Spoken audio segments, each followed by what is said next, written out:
1990-იან წლებში, როდესაც საქართველოს დამოუკიდებლობის პირველი ხანა იყო, ერთი საიდუმლო დოკუმენტი გაქრა თბილისის პოლიტიკური ელიტის არქივებიდან. ეს არ იყო ჩვეულებრივი ოფიციალური ქაღალდი.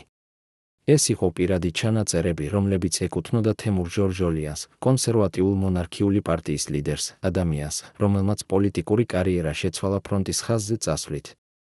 ამ დოკუმენტებში იყო ჩანაწერები მისი ბოლო საუბრებისა პარტიის წევრებთან, გეგმები, რომლებიც არასოდეს განხორციელებულა და რაღაც, რაც უფრო საშიში იყო, მისი პირადი აზრები იმ ადამიანების შესახებ, ვინც მაშინ ქვეყანას მართავდა. მაგრამ 1991 წლის 15 ნოემბერს, როდესაც ჟორჟოლიანი დააპატიმრეს, ეს დოკუმენტები უკვალოდ გაქრა. ვინც აიღო ისინი? რატომ? და რაზე მეტყველებდა ეს ჩანაწერები, რომ მათი განადგურება აუცილებელი გახდა? ამ საღამოს ჩვენ გავყვებით ერთი უჩვეულო ადამიანის ისტორიას, რომელიც დაიბადა 1966 წლის 28 იანვარს. თემურ ჟორჟოლიანი არ იყო ჩვეულებრივი პოლიტიკოსი. მას შეეძლო დარჩენილიყო თბილისში, თბილ კაბინეტში, სადაც სხვები აწყობდნენ კოალიციებს და იყოფდნენ ძალაუფლებას. მაგრამ მან არჩია სხვა გზა. როდესაც აფხაზეთში ომი დაიწყო, ჟორჟოლიანმა გადაწყვიტა, რომ არ ჰქონდა უფლება ეთქვა სხვებისთვის, წადით და იბრძოლეთ, თუ თავად არ იყო მზად იმავეს გაკეთებაზე. ეს არ იყო პოლიტიკური ჟესტი. ეს იყო მისი შინაგანი მრწამსის გამოხატულება, რომელიც ბევრმა ვერ გაიგო. რატომ უნდა დაეტოვებინა პოლიტიკური კარიერა, რომელიც ახლახან იწყებოდა? რატომ უნდა გაცვალა კოსტიუმი კამუფლაჟზე? და რა ელოდა მას იქ, ფრონტის ხაზზე, სადაც პოლიტიკური თამაშები აღარ მუშაობდა? ჟორჟოლიანის ისტორია იწყება იმ დროს, როდესაც საქართველო ახლახან გამოცხადდა დამოუკიდებელ სახელმწიფოდ. ქვეყანა იყო ეიფორიაში, მაგრამ ამავე დროს ქაოსში. ძველი საბჭოთა სისტემა იშლებოდა, ახალი ელიტა ყალიბდებოდა და ყველა ცდილობდა თავისი ადგილის დამკვიდრებას ამ ახალ რეალობაში. სვიად გამსახურდია იყო პრეზიდენტი, მაგრამ მისი მმართველობა უკვე იწყებდა ბზარების ჩვენებას. პოლიტიკური ძალები იყოფოდა, ძველი მეგობრები ხდებოდნენ მტრები და ყველა ელოდა, თუ რა მოხდებოდა შემდეგ. ამ ატმოსფეროში თემურ ჟორჟოლიანი ჩნდება როგორც კონსერვატიულ მონარქიული პარტიის ლიდერი. მისი პარტია იყო მცირე, მაგრამ იდეოლოგიურად მკაფიო. ისინი სჯეროდათ, რომ საქართველოს სჭირდებოდა სტაბილურობა, ტრადიციული ღირებულებები და ძლიერი ხელისუფლება. მაგრამ ჟორჟოლიანი არ იყო მხოლოდ იდეოლოგი. ის იყო ადამიანი, რომელიც თავის სიტყვებს ქმედებით ამტკიცებდა. 1991 წელს, როდესაც პოლიტიკური კრიზისი მწვერვალს მიაღწია, ჟორჟოლიანი აღმოჩნდა იმ ადამიანთა შორის, ვინც ეწინააღმდეგებოდა გამსახურდიას მმართველობას. ეს არ იყო მარტივი გადაწყვეტილება. გამსახურდია იყო პირველი დემოკრატიულად არჩეული პრეზიდენტი და მისი წინააღმდეგ გამოსვლა ნიშნავდა, რომ შენ ხდებოდი ნაწილი იმ ძალებისა, რომლებსაც ბევრი მიიჩნევდა დესტაბილიზატორებად. მაგრამ ჟორჟოლიანი თვლიდა, რომ ქვეყანა მიდიოდა არასწორი მიმართულებით და რომ საჭირო იყო ცვლილება. ის იყო ნაწილი იმ კოალიციისა, რომელშიც შედიოდნენ ტენგიზ სიღუა, პრემიერ-მინისტრი, ტენგიზ კიტოვანი, სამხედრო საბჭოს ლიდერი და ჯაბა იოსელიანი, მხედრიონის ლიდერი. ეს იყო უცნაური კოალიცია, სხვადასხვა იდეოლოგიის, სხვადასხვა ამბიციების ადამიანები, რომლებიც გაერთიანდნენ ერთი მიზნით, გამსახურდიას ხელისუფლებიდან გადაყენება. მაგრამ რა ხდებოდა იმ დღეებში ჟორჟოლიანის პირად ცხოვრებაში? როგორ გადაწყვიტა ადამიანმა, რომელსაც ჰქონდა ყველაფერი, პოლიტიკური გავლენა, პარტია, მომავალი, რომ ეს ყველაფერი შეეცვალა ფრონტის ხაზზე წასვლაზე? ამ კითხვაზე პასუხი იმალება მის ხასიათში. ჟორჟოლიანი იყო ადამიანი, რომელიც არ იტანდა ორმაგ სტანდარტებს. როდესაც აფხაზეთში კონფლიქტი დაიწყო, ბევრი პოლიტიკოსი საუბრობდა პატრიოტიზმზე, ქვეყნის დაცვაზე, მაგრამ თავად რჩებოდნენ უსაფრთხო მანძილზე. ჟორჟოლიანი კი თვლიდა, რომ თუ ის მოუწოდებდა ხალხს იბრძოლოს, მაშინ თავად უნდა ყოფილიყო პირველი, ვინც წავიდოდა იქ. ეს არ იყო გამოთვლილი პოლიტიკური ნაბიჯი. ეს იყო მისი პირადი ღირსების საკითხი. წარმოიდგინეთ ის მომენტი, როდესაც ჟორჟოლიანი ეუბნება თავის უახლოეს თანამებრძოლებს, რომ ისტოვებს თბილისს და მიდის ფრონტზე. ბევრი ფიქრობდა, რომ ეს იყო დროებითი ჟესტი, რომ ის მალე დაბრუნდებოდა. მაგრამ ჟორჟოლიანი არ აპირებდა დაბრუნებას, სანამ ომი არ დასრულდებოდა. ის ჩამოაყალიბა საკუთარი რაზმი, ადამიანები, რომლებიც მას ენდობოდნენ და მზად იყვნენ მის უკან გაყოლოდნენ. ეს არ იყო დიდი სამხედრო ნაწილი.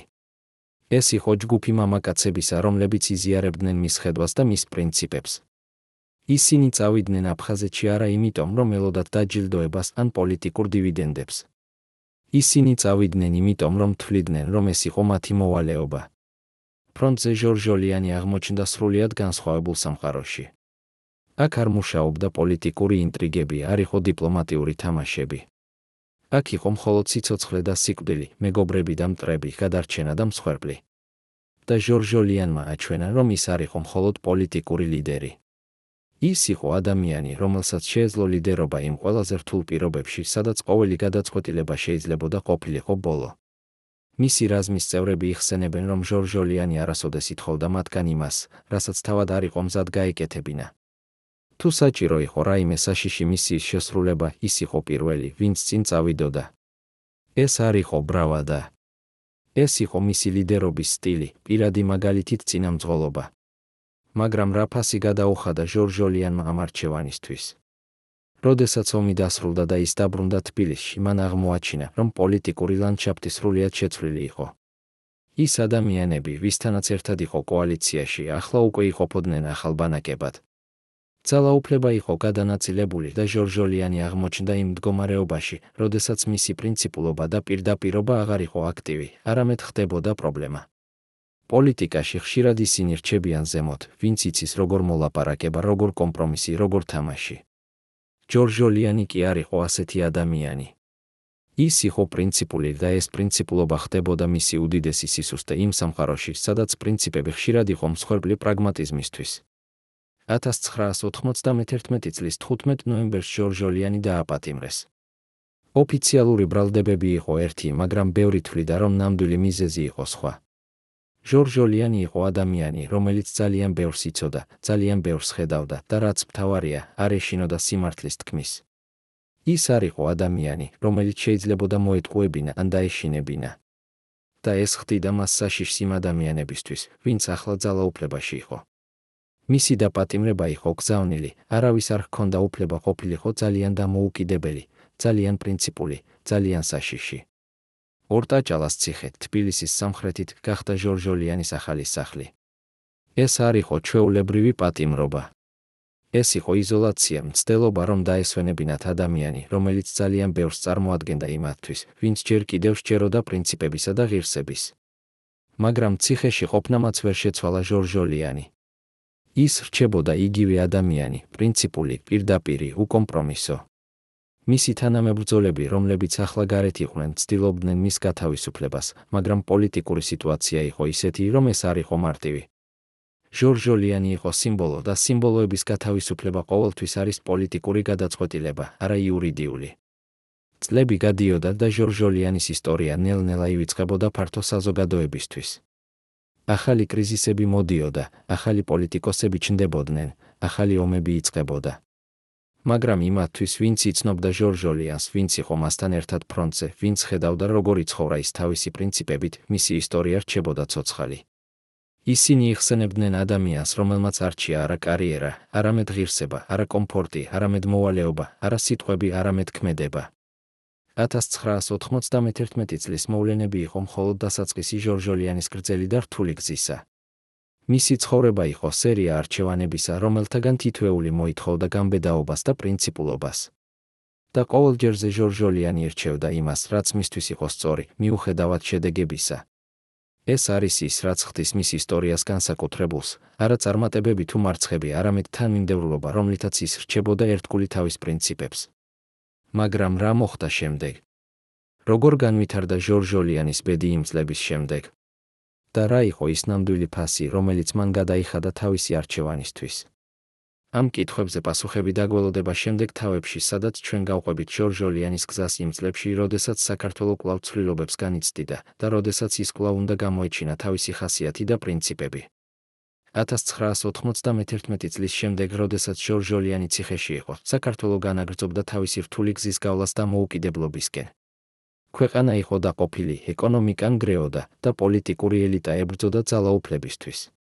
ამ ქაოსში ჟორჟოლიანის ისტორია ჩნდებოდა როგორც რაღაც განსხვავებული, როგორც მაგალითი იმისა, თუ როგორ შეიძლება ადამიანმა დარჩეს ერთგული თავის პრინციპებს, მაშინაც კი, როდესაც ყველაფერი მის წინააღმდეგ მუშაობს.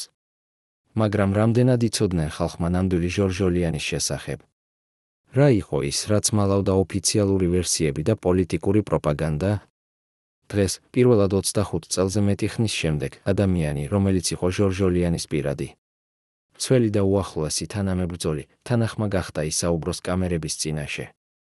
მისი სახელი რჩება ანონიმური უსაფრთხოების მიზეზების გამო, მაგრამ ის, რასაც ის გვიამბობს ჟორჟოლიანის ბოლო თვეების შესახებ თავისუფლებაში, ცვლის ყველაფერს, რასაც ჩვენ ფიქრობდით, რომ ვიცოდით. ეს არის ისტორია არა მხოლოდ პოლიტიკური ბრძოლის შესახებ, არამედ პირადი ტრაგედიის შესახებ, ადამიანის შესახებ, რომელმაც იცოდა, რომ მისი არჩევანი შეიძლებოდა ყოფილიყო ბოლო, მაგრამ მაინც გააკეთა ის. ბოლო საუბარი, რომელიც მე მქონდა თემურთან თავისუფლებაში, იხსენებს ყოფილი მცველი, იყო რამდენიმე დღით ადრე, ვიდრე მას დააპატიმრეს. ჩვენ ვიყავით მის ბინაში თბილისში და ის მითხრა, რომ იცოდა, რომ მალე მოვიდოდნენ მისთვის. მან იცოდა, რომ მისი დაპატიმრება იყო გარდაუვალი, მაგრამ არ აპირებდა გაქცევას. მე ვკითხე მას, რატომ? რატომ არ გაიქცე, როდესაც შენ შეგიძლია? და მან პასუხა, იმიტომ რომ თუ მე გავიქცევი, მაშინ ყველაფერი, რისთვისაც ვიბრძოდი, დაკარგავს აზრს. მე არ შემიძლია ვთხოვო სხვებს, რომ იყვნენ გამბედავები, თუ თავად არ ვარ მზად დავრჩე და ვუპასუხო ჩემს არჩევანს. ეს სიტყვები ავლენს ჟორჟოლიანის ხასიათის ბირთვს. ის არ იყო ადამიანი, რომელიც ეძებდა მარტივ გზას. ის იყო ადამიანი, რომელიც თვლიდა, რომ ლიდერობა ნიშნავს პასუხისმგებლობას და რომ პასუხისმგებლობა ნიშნავს იმას, რომ შენ რჩები და უპასუხებ შენს ქმედებებს, მიუხედავად შედეგებისა. ეს იყო პრინციპი, რომელიც მას ახასიათებდა მთელი ცხოვრების განმავლობაში, ფრონტზე, პოლიტიკაში და ახლა, როდესაც ის აწყდებოდა დაპატიმრებას. მაგრამ რა იყო ის, რაც ნამდვილად ხდებოდა იმ დღეებში? რატომ იყო ჟორჟოლიანი ისეთი საშიში იმ ადამიანებისთვის, ვინც ახლა ძალაუფლებაში იყო? პასუხი იმალება არა მხოლოდ მის პოლიტიკურ შეხედულებებში, არამედ მის პიროვნებაში. ჟორჟოლიანი იყო ადამიანი, რომელსაც არ შეეძლო კომპრომისი იმ საკითხებში, რომლებიც მისთვის იყო პრინციპული. ის ხედავდა, როგორ იყოფოდა ძალაუფლება, როგორ ხდებოდა ქვეყანა მსხვერპლი პირადი ამბიციებისა და ის არ შეეძლო დუმილი. ის საუბრობდა, ის აკრიტიკებდა, ის მოითხოვდა ანგარიშვალდებულებას. და ეს ხდიდა მას მტრად იმათთვის, ვინც არ იყო მზად ამ ანგარიშვალდებულებისთვის. ყოფილი მცველი გვიამბობს კიდევ ერთ დეტალს, რომელიც აქამდე არასოდეს ყოფილა საჯაროდ ცნობილი. რამდენიმე კვირით ადრე, ვიდრე დაპატიმრება, თემურს ჰქონდა საიდუმლო შეხვედრა ერთ უცხოელ დიპლომატთან. ეს შეხვედრა არ იყო არც ერთ ოფიციალურ პროტოკოლში. დიპლომატი ჩამოვიდა ღამით, დარჩა 1 საათი თემურის ბინაში და წავიდა ისე, რომ არავინ დაინახა. მე ვიყავი კარის გარეთ და როდესაც დიპლომატი გავიდა, დავინახე თემურის სახე. ის იყო ფერმკრთალი, თითქოს ახლახან ესმოდა რაღაც, რაც მას შეაშინა. მე ვკითხე მას რა მოხდა, მაგრამ მან მხოლოდ თქვა, ახლა ვიცი, რომ დრო ამოიწურა, რა ითქვა იმ საუბარში. ვინ იყო ეს დიპლომატი? და რა ინფორმაცია მიიღო ჟორჟოლიანმა, რომელმაც ისე შეაშინა ის? ეს კითხვები რჩება უპასუხოდ, მაგრამ ის, რაც ცნობილია, არის ის, რომ იმ შეხვედრის შემდეგ ჟორჟოლიანის ქცევა შეიცვალა. ის გახდა უფრო ფრთხილი, უფრო დახურული, თითქოს იცოდა, რომ მისი დრო თავისუფლებაში იყო შეზღუდული. ის იწყებდა დოკუმენტების დალაგებას, პირადი ჩანაწერების დამალვას, თითქოს ემზადებოდა იმისთვის, რომ მალე აღარ იქნებოდა შესაძლებელი ამის გაკეთება. ორტაჭალას ციხეში ჟორჟოლიანი აღმოჩნდა იზოლაციაში, მაგრამ არა სრულიად მარტო. იქ იყვნენ სხვა პოლიტიკური პატიმრები, ადამიანები, რომლებიც ასევე იყვნენ მსხვერპლი იმ პოლიტიკური თამაშებისა, რომლებიც მაშინ მიმდინარეობდა საქართველოში. ერთ-ერთი ყოფილი თანამებრძოლი, რომელიც იყო ციხეში ჟორჟოლიანთან ერთად იხსენებს, თემური არ იყო ჩვეულებრივი პატიმარი. ის არ ჩივოდა, არ ტიროდა, არ ითხოვდა შეწყალებას. ის ცხოვრობდა ციხეში ისე, როგორც ცხოვრობდა გარეთ, ღირსეულად, პრინციპულად. ის კითხულობდა, წერდა, ფიქრობდა. და როდესაც ჩვენ სხვა პატიმრები ვკარგავდით იმედს, ის გვეუბნებოდა, ეს არ არის დასასრული, ეს არის მხოლოდ გამოცდა. ჩვენ უნდა დავრჩეთ ერთგულები იმისა, რისთვისაც ვიბრძოდით. ციხეში ყოფნის წლებმა არ შეცვალა ჟორჟოლიანი, მაგრამ შეცვალა მისი ხედვა სამყაროზე. ის ხედავდა, როგორ ვითარდებოდა საქართველო მის გარეშე, როგორ მიდიოდა ქვეყანა წინ და როგორ ივიწყებოდა ის იდეალები, რომლებისთვისაც ის იბრძოდა. ეს იყო მძიმე გამოცდილება, ხედვა იმისა, თუ როგორ ხდება შენი ბრძოლა უაზრო, როგორ ივიწყებენ შენს მსხვერპლს. მაგრამ ჟორჟოლიანი არ დანებდა. ის აგრძელებდა რწმენას იმაში, რომ ისტორია ყოველთვის აფასებს იმ ადამიანებს, ვინც რჩება ერთგული თავის პრინციპებს, მიუხედავად იმისა, თუ რამდენად რთული არის გზა. 1991 წლიდან 2006 წლამდე ჟორჟოლიანის ცხოვრება იყო სერია გამოცდებისა. ის გათავისუფლდა, შემდეგ კვლავ დააპატიმრეს 2006 წელს. ეს მეორე დაპატიმრება იყო კიდევ უფრო რთული, იმიტომ რომ ახლა ის უკვე იყო უფრო მოხუცი, უფრო დაღლილი, მაგრამ არანაკლებ პრინციპული. ის კვლავ უარს ამბობდა კომპრომისზე, კვლავ უარს ამბობდა იმაზე, რომ დაეთმო თავისი რწმენა პოლიტიკური სარგებლისთვის. და ეს კვლავ ხდიდა მას მტრად იმათთვის, ვინც ძალაუფლებაში იყო. 2012 წლის 10 ნოემბერს ჟორჟოლიანი საბოლოოდ გათავისუფლდა. ეს იყო მომენტი, რომელსაც ბევრი ელოდა, მაგრამ რომელიც მოვიდა ისე, რომ ბევრმა უკვე დაკარგა იმედი. ჟორჟოლიანი გამოვიდა ციხიდან როგორც ადამიანი, რომელმაც გაიარა გრძელი და რთული გზა, მაგრამ რომელიც არ დაკარგა თავისი ღირსება და პრინციპები. ის იყო უფრო მოხუცი, უფრო დაღლილი, მაგრამ მისი თვალები კვლავ ინახავდა იმ ცეცხლს, რომელიც ახასიათებდა მას მთელი ცხოვრების განმავლობაში. მაგრამ რა ელოდა ჟორჟოლიანს გათავისუფლების შემდეგ? როგორ შეეძლო ადამიანს, რომელმაც გაატარა 10 წლეულზე მეტი ციხეში, დაბრუნებულიყო ნორმალურ ცხოვრებაში? და რა იყო ის მემკვიდრეობა, რომელიც ის დატოვა იმ ახალგაზრდა თაობისთვის, რომლებიც ახლა ზრდიდნენ დამოუკიდებელ საქართველოში? ამ კითხვებზე პასუხები დაგველოდება შემდეგ თავში, სადაც ჩვენ დავასრულებთ ჟორჟოლიანის ისტორიას და შევხედავთ იმას, თუ რა ნიშნავს მისი ცხოვრება დღევანდელი საქართველოსთვის.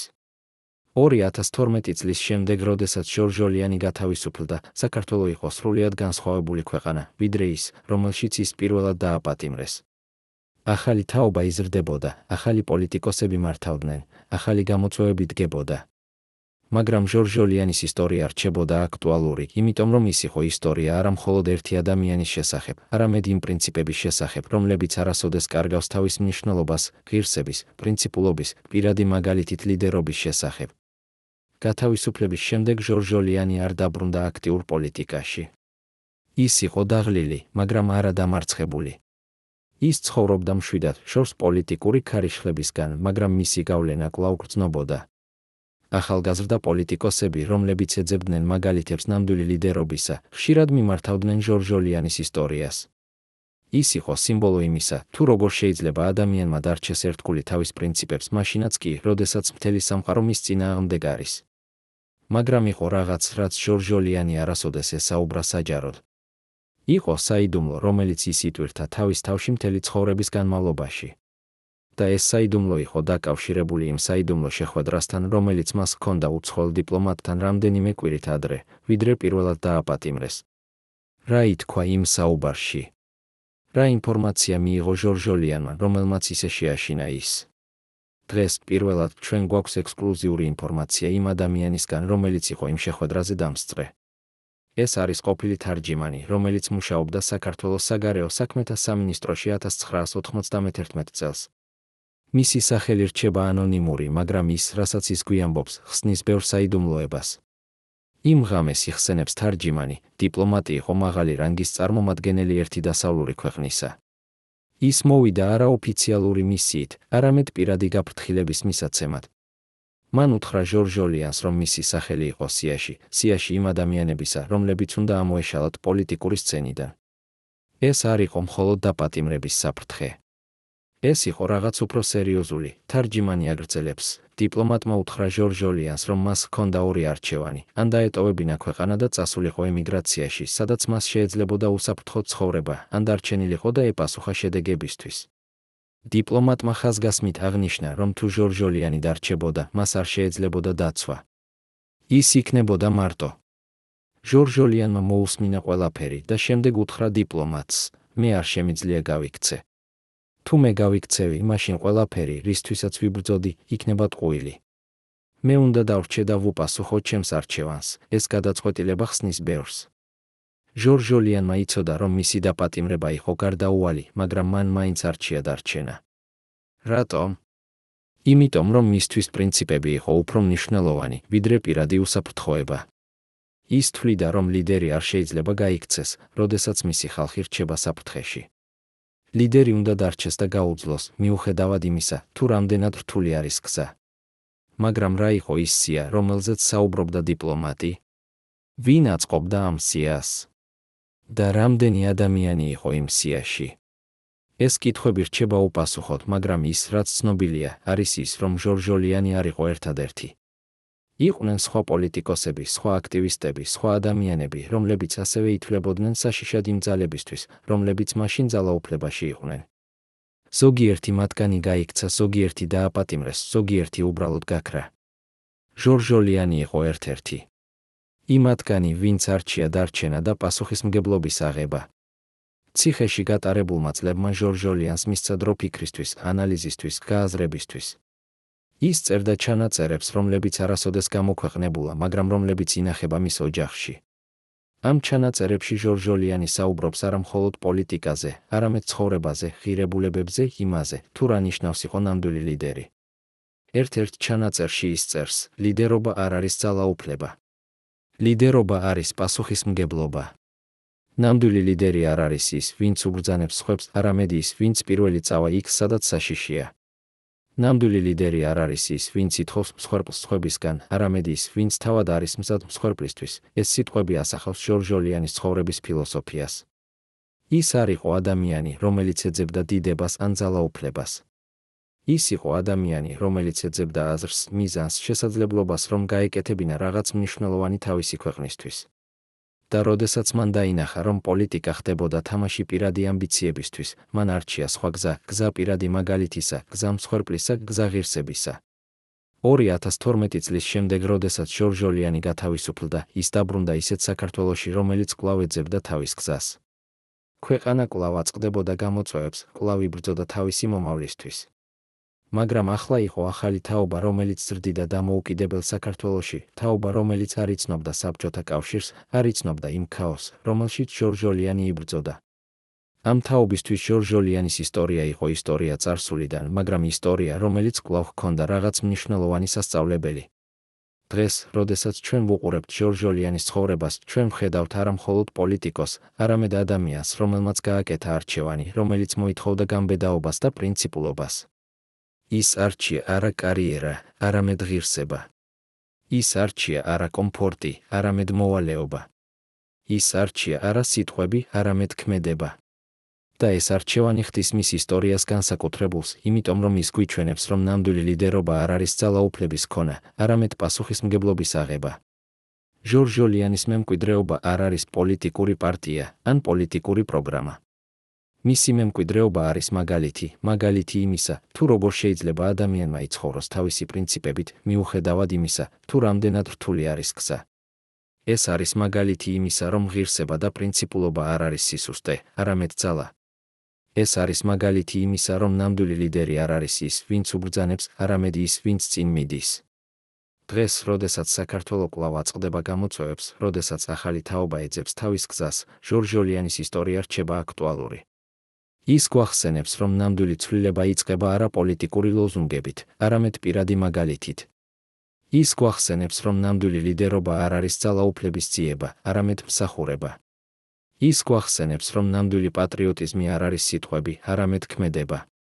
და ბოლოს, ჟორჟოლიანის ისტორია გვახსენებს, რომ ყოველი ადამიანი აწყდება არჩევანს მარტივ გზასა და რთულ გზას შორის, არჩევანს კომფორტსა და მოვალეობას შორის, არჩევანს სიტყვებსა და ქმედებას შორის. და ის, თუ როგორ ვიღებთ ამ არჩევანს, განსაზღვრავს არა მხოლოდ ჩვენს ცხოვრებას, არამედ იმ მემკვიდრეობას, რომელსაც ჩვენ დავტოვებთ მომავალი თაობებისთვის. თემურ ჟორჟოლიანის ისტორია არ არის დასრულებული. ის გრძელდება ყოველ ჯერზე, როდესაც ახალგაზრდა ადამიანი ირჩევს პრინციპს კომპრომისის ნაცვლად, როდესაც ლიდერი ირჩევს მსახურებას ძალაუფლების ნაცვლად, როდესაც მოქალაქე ირჩევს ქმედებას სიტყვების ნაცვლად. ეს არის მემკვიდრეობა, რომელიც არასოდეს მოძველდება, იმიტომ რომ ის ეფუძნება იმ ღირებულებებს, რომლებიც არასოდეს კარგავს თავის მნიშვნელობას.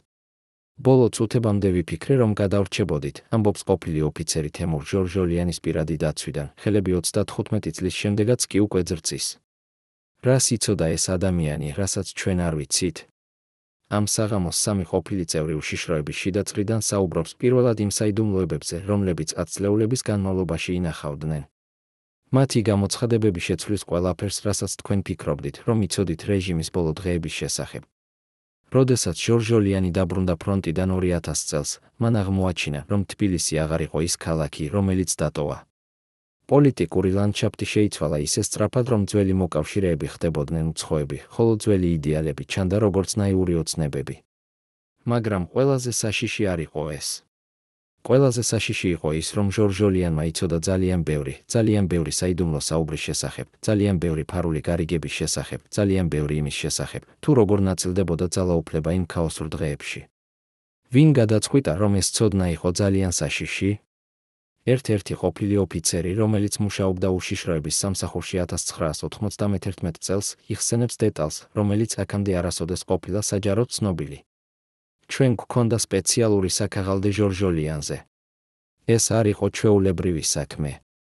ეს იყო რაღაც სხვა.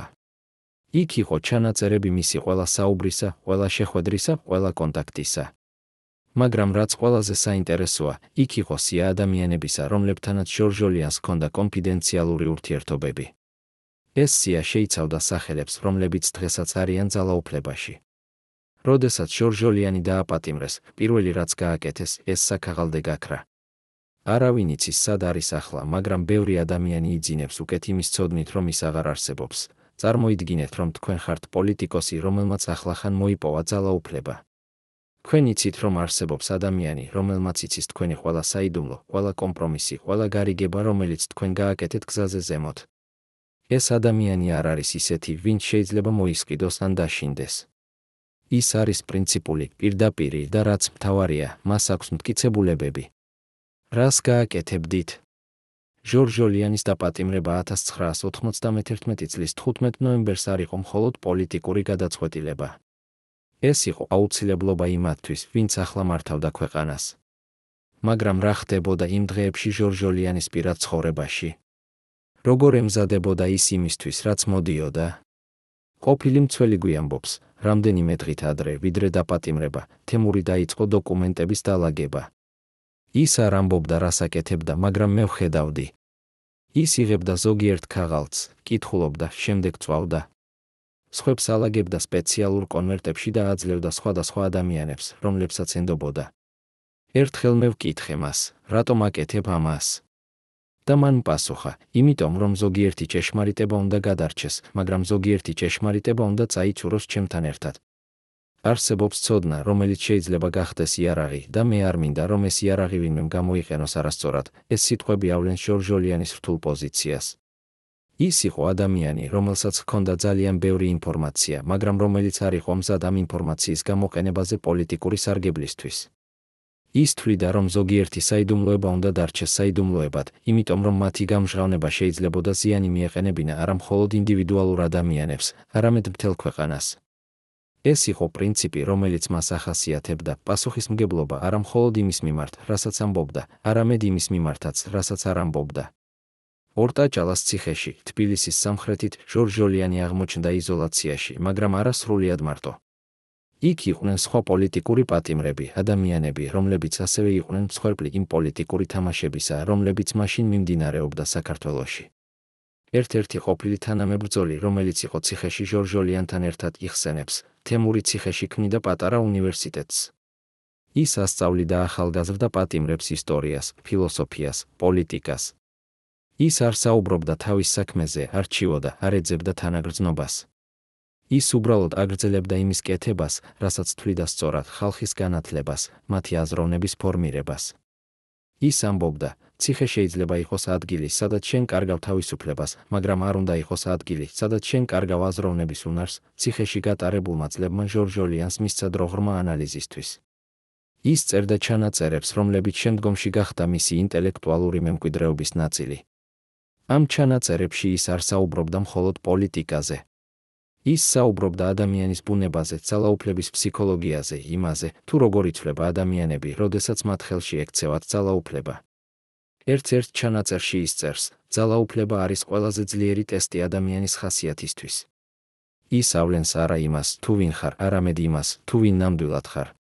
ბევრი ადამიანი, რომელიც ჩანს როგორც პრინციპული და ღირსეული, როდესაც არ აქვს ძალაუფლება, იცვლება სრულიად, როდესაც ძალაუფლება მოიპოვებს.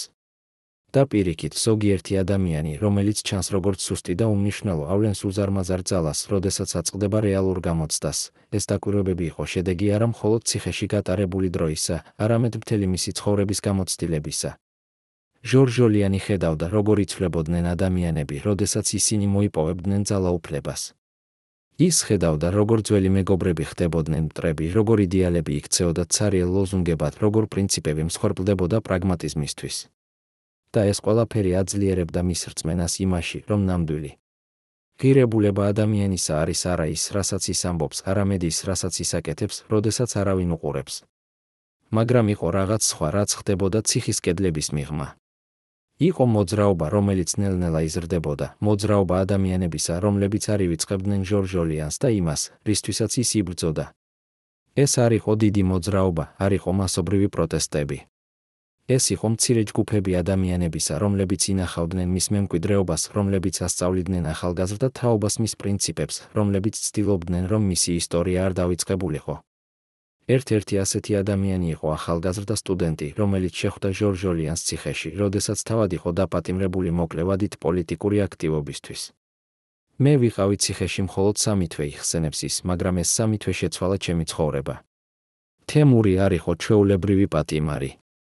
ის იყო მასწავლებელი, მენტორი, მაგალითი. ის მასწავლიდა ჩვენ არა იმას, თუ რა უნდა ვიფიქროთ, არამედ იმას, თუ როგორ უნდა ვიფიქროთ. ის ამბობდა, არ მიბაძოთ ჩემს შეხედულებებს შექმენით თქვენი საკუთარი. მაგრამ ყოველთვის იყავით ერთგულები თქვენს პრინციპებს, მიუხედავად იმისა, თუ რამდენად რთული არის გზა. ეს იყო ჟორჟ ორლეანის ლიდერობის სტილი, არა ავტორიტარული, არა დოგმატური, არამედ ინსპირირებული. ის არ ცდილობდა შეექმნა მიმდევრები, რომლებიც უბრალოდ გაიმეორებდნენ მის სიტყვებს. ის ცდილობდა შეექმნა ლიდერები, რომლებიც შეეძლოთ დამოუკიდებლად აზროვნება და მოქმედება. ეს იყო მისი ხედვა საქართველოს მომავლისთვის, არა ქვეყანას, სადაც ერთი ლიდერი მართავს ყველაფერს, არამედ ქვეყანა, სადაც ყველა მოქალაქე არის ლიდერი თავის სფეროში, თავის საზოგადოებაში, თავის ოჯახში. 2006 წელი მოიტანა ახალგამოცდას. ჟორჟ ორლეანი კვლავ დააპატიმრეს. ეს მეორე დაპატიმრება იყო კიდევ უფრო რთული, იმიტომ რომ ახლა ის უკვე იყო უფრო მოხუცი, უფრო დაღლილი ფიზიკურად, მაგრამ არანაკლებ ძლიერი სულით. ოფიციალური ბრალდებები იყო ერთი, მაგრამ ბევრი თვლიდა, რომ ნამდვილი მიზეზი იყო სხვა. ჟორჟ ორლეანი კვლავ იყო სიმბოლო, კვლავ იყო ადამიანი, რომელიც წარმოადგენდა იმას, რასაც ახალი ხელისუფლება არ იყო მზად მისაღებად, დამოუკიდებელ აზროვნებას, პრინციპულობას, უკომპრომისო პოზიციას. ციხეში ყოფნის ეს მეორე პერიოდი იყო კიდევ უფრო რთული. ჟორჟ ორლეანი იყო უფრო იზოლირებული, უფრო შეზღუდული თავის კონტაქტებში. მაგრამ მისი სული რჩებოდა ურყევი. ის აგრძელებდა წერას, აგრძელებდა ფიქრს, აგრძელებდა იმედის შენარჩუნებას. ერთ-ერთ ჩანაწერში ამ პერიოდიდან ის წერს: ციხე არის ადგილი, სადაც შენ ხედავ ადამიანის ნამდვილ ბუნებას. აქ არ არის ნიღბები, არ არის თამაშები, არ არის ფასადები. აქ არის მხოლოდ შენი ნამდვილი თავი და შენი არჩევანი, დანებდები თუ გააგრძელებ ბრძოლას. მე ვირჩევ გაგრძელებას, იმიტომ რომ ვიცი, რომ ჭეშმარიტება ყოველთვის იმარჯვებს, თუნდაც დიდხანს მოუწიოს ლოდინი. ეს რწმენა, რომ ჭეშმარიტება საბოლოოდ იმარჯვებს, იყო ის, რაც ინარჩუნებდა ჟორჟ ორლეანს იმ რთულ წლებში.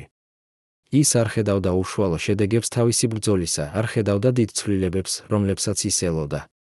მაგრამ ის სჯეროდა, რომ ისტორია არის გრძელი პროცესი და რომ ყოველი ადამიანი, რომელიც რჩება ერთგული თავის პრინციპებს, აძლევს ცვლილს ამ პროცესში. ის სჯეროდა, რომ მისი მაგალითი, მისი ისტორია, მისი არჩევანი, ყველაფერი ეს რჩებოდა და გავლენას მოახდენდა მომავალ თაობებზე. და ის მართალი აღმოჩნდა.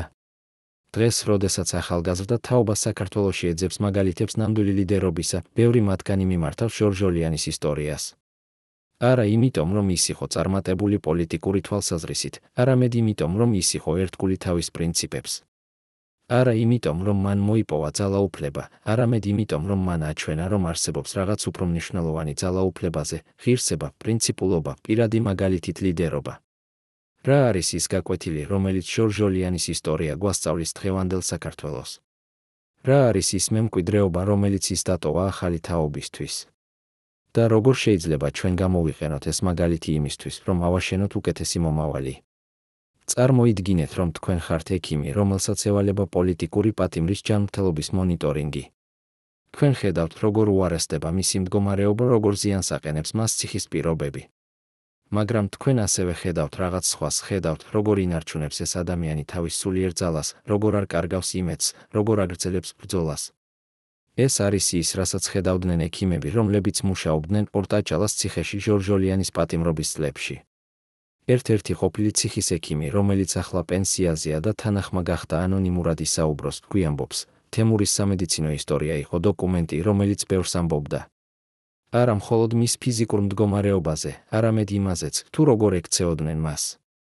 იყო პერიოდები, როდესაც მას უარს ეუბნებოდნენ საჭირო მკურნალობაზე. იყო დროები, როდესაც მისი ჩივილები უბრალოდ იგნორირებოდა. მაგრამ რაც ყველაზე გასაოცარი იყო, თემური არასოდეს ჩივოდა.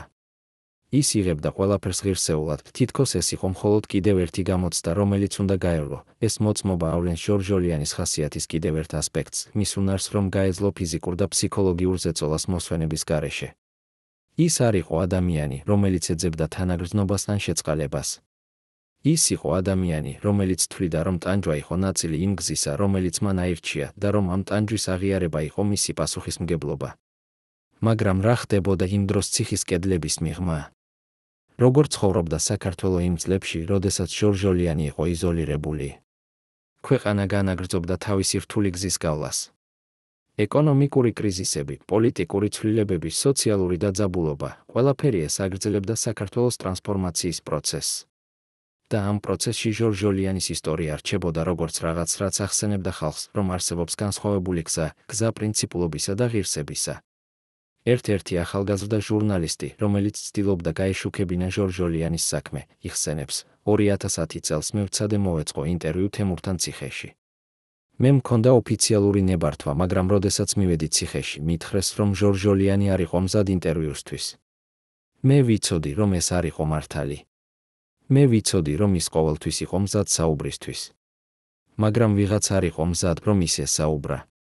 ვიღაც ეშინოდა იმისა, რასაც ის შეიძლებოდა ეთქვა, ეს შიში იმისა, რასაც ჟორჟოლიანი შეიძლებოდა ეთქვა, იყო მუდმივი თემა მთელი მისი პატიმრობის განმავლობაში. ის არ იყო მხოლოდ პოლიტიკური პატიმარი. ის იყო ადამიანი, რომელსაც ჰქონდა ცოდნა, გამოცდილება, ხედვა, რომელიც შეიძლებოდა ყოფილიყო საშიში იმათთვის, ვინც ძალაუფლებაში იყო. და ეს ხდიდა მას არა მხოლოდ პატიმარს, არამედ საფრთხეს. მაგრამ ჟორჟოლიანი არ იყო მარტო თავის ბრძოლაში. იყვნენ ადამიანები, რომლებიც აგრძელებდნენ მის მხარდაჭერას, რომლებიც ცდილობდნენ მის გათავისუფლებას, რომლებიც ინახავდნენ მის მემკვიდრეობას. ერთ-ერთი ასეთი ადამიანი იყო ყოფილი თანამებრძოლი, რომელიც იყო ჟორჟოლიანთან ერთად ფრონტზე. მე არასოდეს დავივიწყებ იმას, რასაც თემურმა გააკეთა ჩვენთვის ომში, ამბობს ის. ის არ იყო მხოლოდ ლიდერი. ის იყო მეგობარი, ძმა, მასწავლებელი. და როდესაც ის დააპატიმრეს, მე ვიცოდი, რომ ჩემი მოვალეობა იყო არ დამევიწყებინა ის, არ დამეტოვებინა ის. მე ვაგრძელებდი ბრძოლას მისი გათავისუფლებისთვის, იმიტომ რომ ვიცოდი, რომ ეს იყო ის, რასაც ის გააკეთებდა ჩემთვის, ეს ერთგულება იმ ადამიანების მხრიდან, რომლებიც იცნობდნენ ჟორჟოლიანს პირადად, იყო ის, რაც ინარჩუნებდა მის ისტორიას ცოცხალს.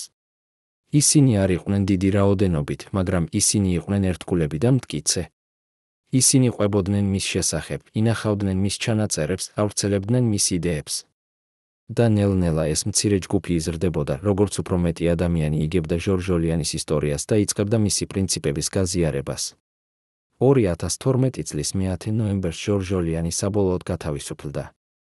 ეს იყო მომენტი, რომელსაც ბევრი ელოდა, მაგრამ რომელიც მოვიდა ისე, რომ ბევრმა უკვე დაკარგა იმედი. ჟორჟოლიანი გამოვიდა ციხიდან როგორც ადამიანი, რომელმაც გაიარა გრძელი და რთული გზა, მაგრამ რომელიც არ დაკარგა თავისი ღირსება და პრინციპები. ის იყო უფრო მოხუცი, უფრო დაღლილი, მაგრამ მისი თვალები კვლავ ინახავდა იმ ცეცხლს, რომელიც ახასიათებდა მას მთელი ცხოვრების განმავლობაში. გათავისუფლების შემდეგ ჟორჟოლიანი არ დაბრუნდა აქტიურ პოლიტიკაში. ის იყო დაღლილი, მაგრამ არა დამარცხებული. ის ცხოვრობდა მშვიდად, შორს პოლიტიკური ქარიშხლებისგან, მაგრამ მისი გავლენა კვლავ გრძნობოდა. ახალგაზრდა პოლიტიკოსები, რომლებიც ეძებდნენ მაგალითებს ნამდვილი ლიდერობისა, ხშირად მიმართავდნენ ჟორჟოლიანის ისტორიას. ის იყო სიმბოლო იმისა, თუ როგორ შეიძლება ადამიანმა დარჩეს ერთგული თავის პრინციპებს, მაშინაც კი, როდესაც მთელი სამყარო მის წინააღმდეგ არის. ერთ-ერთი ახალგაზრდა პოლიტიკოსი, რომელიც შეხვდა ჟორჟოლიანს გათავისუფლების შემდეგ, იხსენებს, მე ველოდი, რომ ვნახავდი გატეხილ ადამიანს, რომელიც დაკარგა იმედი. მაგრამ ის, რასაც ვნახე, იყო სრულიად საპირისპირო. თემური იყო მშვიდი, ღირსეული, სავსე იმედით. ის არ საუბრობდა წარსულზე მწარედ. ის საუბრობდა მომავალზე ოპტიმისტურად. ის ამბობდა, ჩვენ გავიარეთ რთული გზა, მაგრამ ეს გზა გვასწავლა ბევრი. ახლა ჩვენი მოვალეობაა, რომ ეს გაკვეთილები გადავცეთ ახალ თაობას, რათა მათ არ გაიმეორონ ჩვენი შეცდომები. ეს იყო ჟორჟოლიანის ხედვა მომავლისთვის, არა შურისძიება, არა მწარე ანგარიშწორება, არამედ სწავლება, განათლება. ახალი თაობის მომზადება. ის თვლიდა, რომ ნამდვილი ცვლილება მოდის არა პოლიტიკური რევოლუციებით, არამედ კულტურული ტრანსფორმაციით იმისა, თუ როგორ ფიქრობენ ადამიანები, რა ღირებულებებს იზიარებენ, როგორ ესმით ლიდერობა და პასუხისმგებლობა. მაგრამ რამდენად წარმატებული იყო ეს ხედვა? რამდენად შეძლო ჟორჟოლიანმა გავლენა მოეხდინა ახალ თაობაზე? და რა არის ის მემკვიდრეობა, რომელიც ის დატოვა დღევანდელი საქართველოსთვის? წარმოიდგინეთ, რომ თქვენ ხართ ისტორიკოსი, რომელიც ცდილობს გაიგოს ერთი ადამიანის ნამდვილი გავლენა ისტორიაზე. თქვენ არ ზომავთ ამ გავლენას პოლიტიკური წარმატებებით ან ძალაუფლების პოზიციებით. თქვენ ზომავთ მას იმით, თუ რამდენი ადამიანის ცხოვრება შეცვალა ეს ადამიანი, რამდენმა ადამიანმა მიიღო ინსპირაცია მისი მაგალითიდან, რამდენმა ადამიანმა გადაწყვიტა, რომ იცხოვროს განსხვავებულად მისი ისტორიის გაგების შემდეგ. ეს არის ის კრიტერიუმი, რომლითაც უნდა შევაფასოთ ჟორჟოლიანის მემკვიდრეობა. და ამ კრიტერიუმით მისი გავლენა არის უზარმაზარი. დღეს, 10 წლეულზე მეტი ხნის შემდეგ მისი გათავისუფლებიდან ჟორჟოლიანის ისტორია კვლავ ცოცხალია. არა იმიტომ, რომ ის არის ცნობილი პოლიტიკური ფიგურა, არამედ იმიტომ, რომ ის არის სიმბოლო იმისა, თუ როგორ შეიძლება ადამიანმა იცხოვროს თავისი პრინციპებით, მიუხედავად ყველა სირთულისა.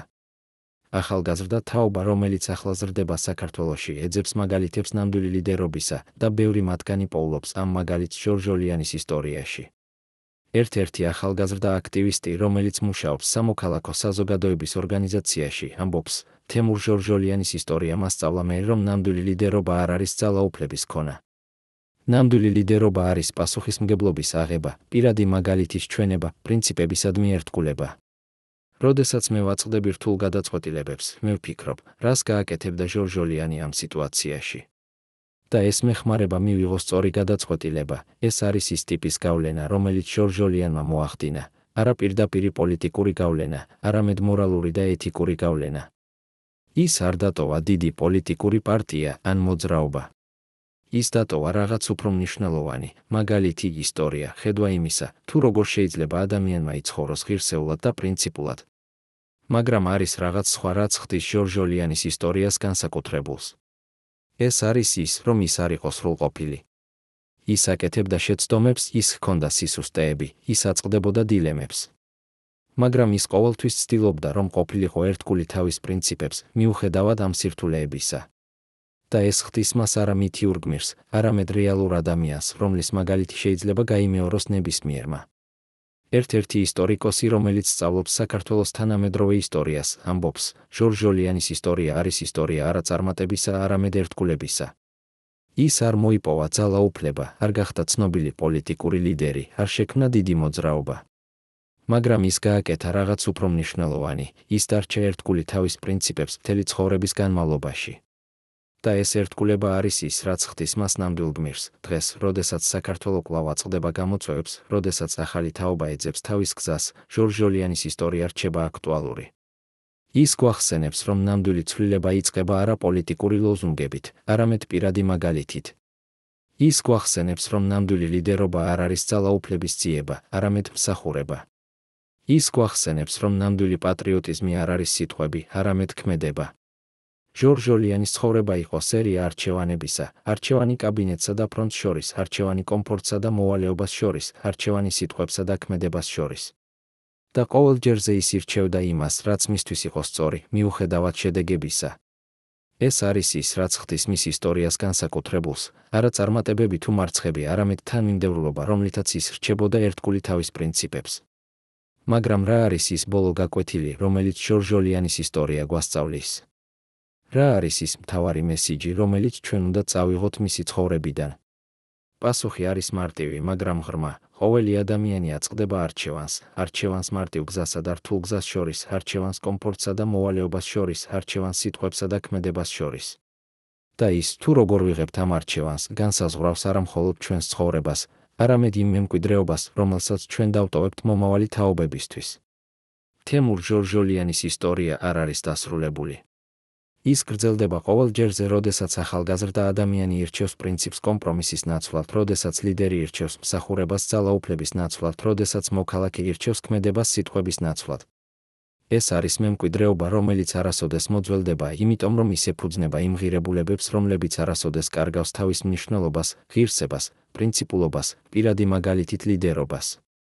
დღეს, როდესაც ჩვენ ვუყურებთ ჟორჟოლიანის ცხოვრებას, ჩვენ ვხედავთ არა მხოლოდ პოლიტიკოს, არამედ ადამიანს, რომელმაც გააკეთა არჩევანი, რომელიც მოითხოვდა გამბედაობას და პრინციპულობას. ის არჩია არა კარიერა, არამედ ღირსება. ის არჩია არა კომფორტი, არამედ მოვალეობა. ის არჩია არა სიტყვები, არამედ ქმედება. და ეს არჩევანი ხდის მის ისტორიას განსაკუთრებულს, იმიტომ რომ ის გვიჩვენებს, რომ ნამდვილი ლიდერობა არ არის ძალაუფლების ქონა, არამედ პასუხისმგებლობის აღება. და ბოლოს ჟორჟოლიანის ისტორია გვახსენებს, რომ ისტორია არ იწერება მხოლოდ იმ ადამიანების მიერ, ვინც იპოვა ძალაუფლება და დიდება. ისტორია იწერება ასევე იმ ადამიანების მიერ, ვინც დარჩა ერთგული თავის პრინციპებს, მიუხედავად იმისა, თუ რამდენად რთული იყო გზა. ეს ადამიანები არ არიან ყოველთვის ცნობილები, არ არიან ყოველთვის აღიარებულები, მაგრამ მათი გავლენა არის ღრმა და ხანგრძლივი. ისინი არიან ის ადამიანები, რომლებიც ცვლიან სამყაროს არა დიდი ჟესტებით, არამედ პატარა, მაგრამ თანმიმდევრული ქმედებებით, რომლებიც ეფუძნება პრინციპებს, ღირსებას, პირადი მაგალითით ლიდერობას. თემურ ჟორჟოლიანი იყო ასეთი ადამიანი. და მისი ისტორია რჩება როგორც შთაგონება ყველა იმ ადამიანისთვის, ვინც ეძებს გზას, როგორ იცხოვროს ღირსეულად, პრინციპულად და მნიშვნელოვნად. რა არის თქვენი არჩევანი? როგორ აპირებთ იცხოვროთ თქვენი ცხოვრება? და რა მემკვიდრეობას დატოვებთ თქვენ მომავალი თაობებისთვის? წარმოიდგინეთ, რომ თქვენ ხართ ერთ-ერთი იმ 12 ადამიანიდან, რომლებიც იცოდნენ ყველაფერი თემურ ჟორჟოლიანის შესახებ, ყოველი საიდუმლო გეგმა, ყოველი ფარული შეხვედრა, ყოველი ტუნელი თბილისის ქვეშ, რომელიც შეიძლებოდა გამოყენებულიყო გადარჩენისთვის. წარმოიდგინეთ, რომ 2006 წლის დეკემბერში თქვენ უნდა აირჩიოთ, დარჩეთ ერთგული თქვენი ლიდერისადმი თუ გადაარჩინოთ საკუთარი თავი. ამ 12 ადამიანს მოუწიათ ამ არჩევანის გაკეთება, რომელმაც შეცვალა საქართველოს ისტორია. რამ აიძულა ისინი, რომ ღალატი ჩაედოთ თავიანთი უზენაესი ლიდერისადმი? დღეს, პირველად 10 წლეულების შემდეგ, ერთ-ერთი იმ 12-დან საუბრობს კამერების წინაშე. მისი სახელი რჩება ანონიმური უსაფრთხოების მიზეზების გამო, მაგრამ ის, რასაც ის გვიამბობს, ხსნის საიდუმლოებას, რომელიც 10 წლეულების განმავლობაში იყო დამალული. ეს არის ისტორია არა მხოლოდ პოლიტიკური ბრძოლის შესახებ, არამედ პირადი ტრაგედიის შესახებ, ისტორია ადამიანების შესახებ, რომლებმაც იცოდნენ, რომ მათი არჩევანი შეიძლებოდა ყოფილიყო ბოლო, მაგრამ მაინც გააკეთეს ის. ჩვენ ვიყავით შიდაწრე, იხსენებს ყოფილი თანამშრომელი, ხმა ჯერ კიდევ ძრწის. ჩვენ ვიცოდით ყველაფერი, სად ინახებოდა დოკუმენტები, რომლებიც არასოდეს უნდა ყოფილიყო საჯაროდ ცნობილი, სად იყო საიდუმლო გასასვლელები, რომლებიც შეიძლებოდა გამოყენებულიყო საგანგებო სიტუაციაში, ვინ იყო ის ადამიანები, რომლებიც ნამდვილად მართავდნენ ქვეყანას კულისების მიღმა. მაგრამ ყველაზე მნიშვნელოვანი, ჩვენ ვიცოდით თემურის ნამდვილი გეგმები. ის არ იყო მხოლოდ პოლიტიკოსი, რომელიც ესაუბრებოდა იდეალებზე. ის იყო სტრატეგი, რომელსაც ჰქონდა კონკრეტული ხედვა იმისა, თუ როგორ უნდა შეცვლილიყო საქართველო. და ეს ხედვა იყო საშიში ბევრი ადამიანისთვის, ეს გამოცხადება ხსნის ბევრს. ჟორჟოლიანი არ იყო მხოლოდ იდეოლოგი. ის იყო ადამიანი, რომელსაც ჰქონდა კონკრეტული გეგმები, კონკრეტული ნაბიჯები, კონკრეტული ხალხი, რომლებთანაც ის მუშაობდა ამ გეგმების განსახორციელებლად. და როდესაც ეს გეგმები გახდა ცნობილი იმათთვის, ვინც ძალაუფლებაში იყო, ისინი გაიგეს, რომ ჟორჟოლიანი არ იყო მხოლოდ ოპოზიციონერი.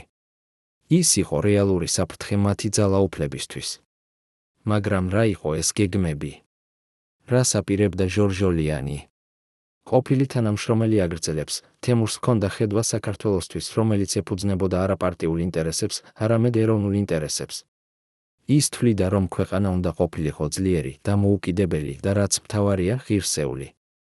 ის არ ეთანხმებოდა იმ გზას, რომელსაც ქვეყანა მიჰყვებოდა, გზას, სადაც პოლიტიკა იყო თამაში პირადი ამბიციებისთვის, სადაც ეროვნული ინტერესები მსხვერპლდებოდა პოლიტიკური სარგებლისთვის. ის აპირებდა ამის შეცვლას. და ეს იყო ის, რაც ხდიდა მას საშიშს. წარმოიდგინეთ, რომ თქვენ ხართ პოლიტიკოსი, რომელმაც ახლახან მოიპოვა ძალაუფლება. თქვენ იცით, რომ არსებობს ადამიანი, რომელსაც აქვს გეგმა, რომელიც შეიძლება შეცვალოს ყველაფერი. ეს ადამიანი არ არის ისეთი, ვინც შეიძლება მოისყიდოს ან დაშინდეს. ის არის პრინციპული და რაც მთავარია, მას აქვს ხალხი, რომლებიც მას მიჰყვებიან. რას გააკეთებდით? ჟორჟ ჟოლიანის მეორე დაპატიმრება 2006 წელს არ იყო შემთხვევითი.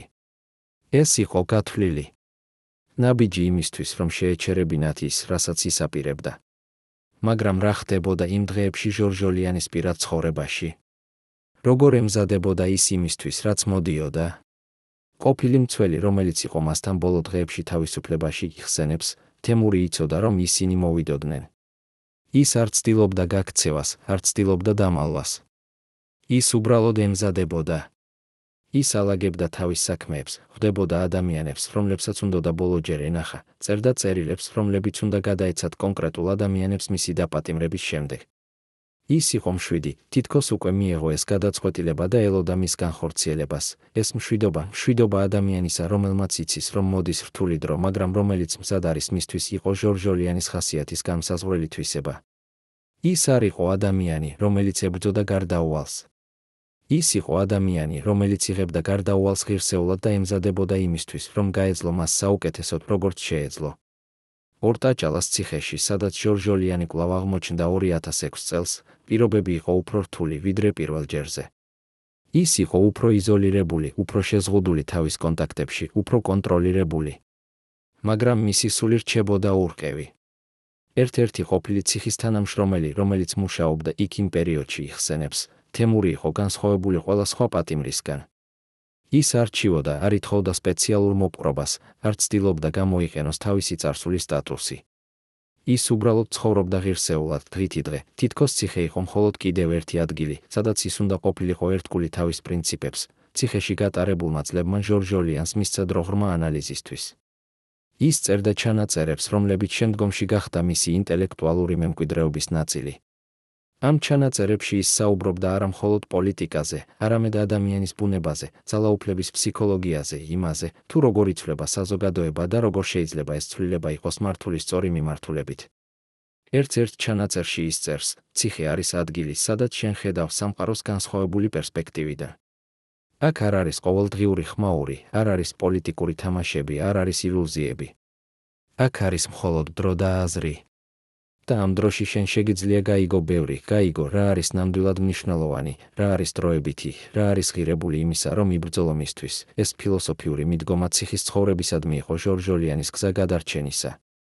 ის არ უშვებდა, რომ ციხემ დაემსხვრია მისი სული. ის იყენებდა ამ დროს როგორც შესაძლებლობას ღრმა ფიქრისთვის, ანალიზისთვის, გააზრებისთვის. და ეს ხდიდა მას უფრო ძლიერს, არა უფრო სუსტს. მაგრამ იყო რაღაც სხვა, რაც ხდებოდა ციხის კედლების მიღმა. იყო მოძრაობა, რომელიც ნელ-ნელა იზრდებოდა, მოძრაობა ადამიანებისა, რომლებიც არ ივიწყებდნენ ჟორჟ ჟოლიანს და იმას, რისთვისაც ის იბრძოდა. ეს არ იყო დიდი მოძრაობა, არ იყო მასობრივი პროტესტები. ეს იყო მცირე ჯგუფები ადამიანებისა, რომლებიც ინახავდნენ მის მემკვიდრეობას, რომლებიც ასწავლიდნენ ახალგაზრდა თაობას მის პრინციპებს, რომლებიც ცდილობდნენ, რომ მისი ისტორია არ დავიწყებულიყო. ერთ-ერთი ასეთი ადამიანი იყო ახალგაზრდა მასწავლებელი, რომელიც არასოდეს შეხვედრია ჟორჟ ჟოლიანს პირადად, მაგრამ რომელიც იყო ღრმად შთაგონებული მისი ისტორიით. მე ვასწავლი ისტორიას სკოლაში, ამბობს ის, და როდესაც ვასწავლი ჩემს მოსწავლეებს საქართველოს თანამედროვე ისტორიას, მე ყოველთვის ვუყვები მათ თემურ ჟორჟ ჟოლიანის შესახებ. არა იმიტომ, რომ ის იყო ცნობილი პოლიტიკოსი, არამედ იმიტომ, რომ ის იყო მაგალითი იმისა, თუ როგორ შეიძლება ადამიანმა იცხოვროს თავისი პრინციპებით. მე მინდა, რომ ჩემი მოსწავლეები იცოდნენ, რომ არსებობს განსხვავებული გზა, სადაც შენ არ უნდა შეეგუო სისტემას, არამედ შეგიძლია იყო ერთგული შენს პრინციპებს. ეს იყო ის ტიპის გავლენა, რომელიც ჟორჟ ჟოლიანმა მოახდინა.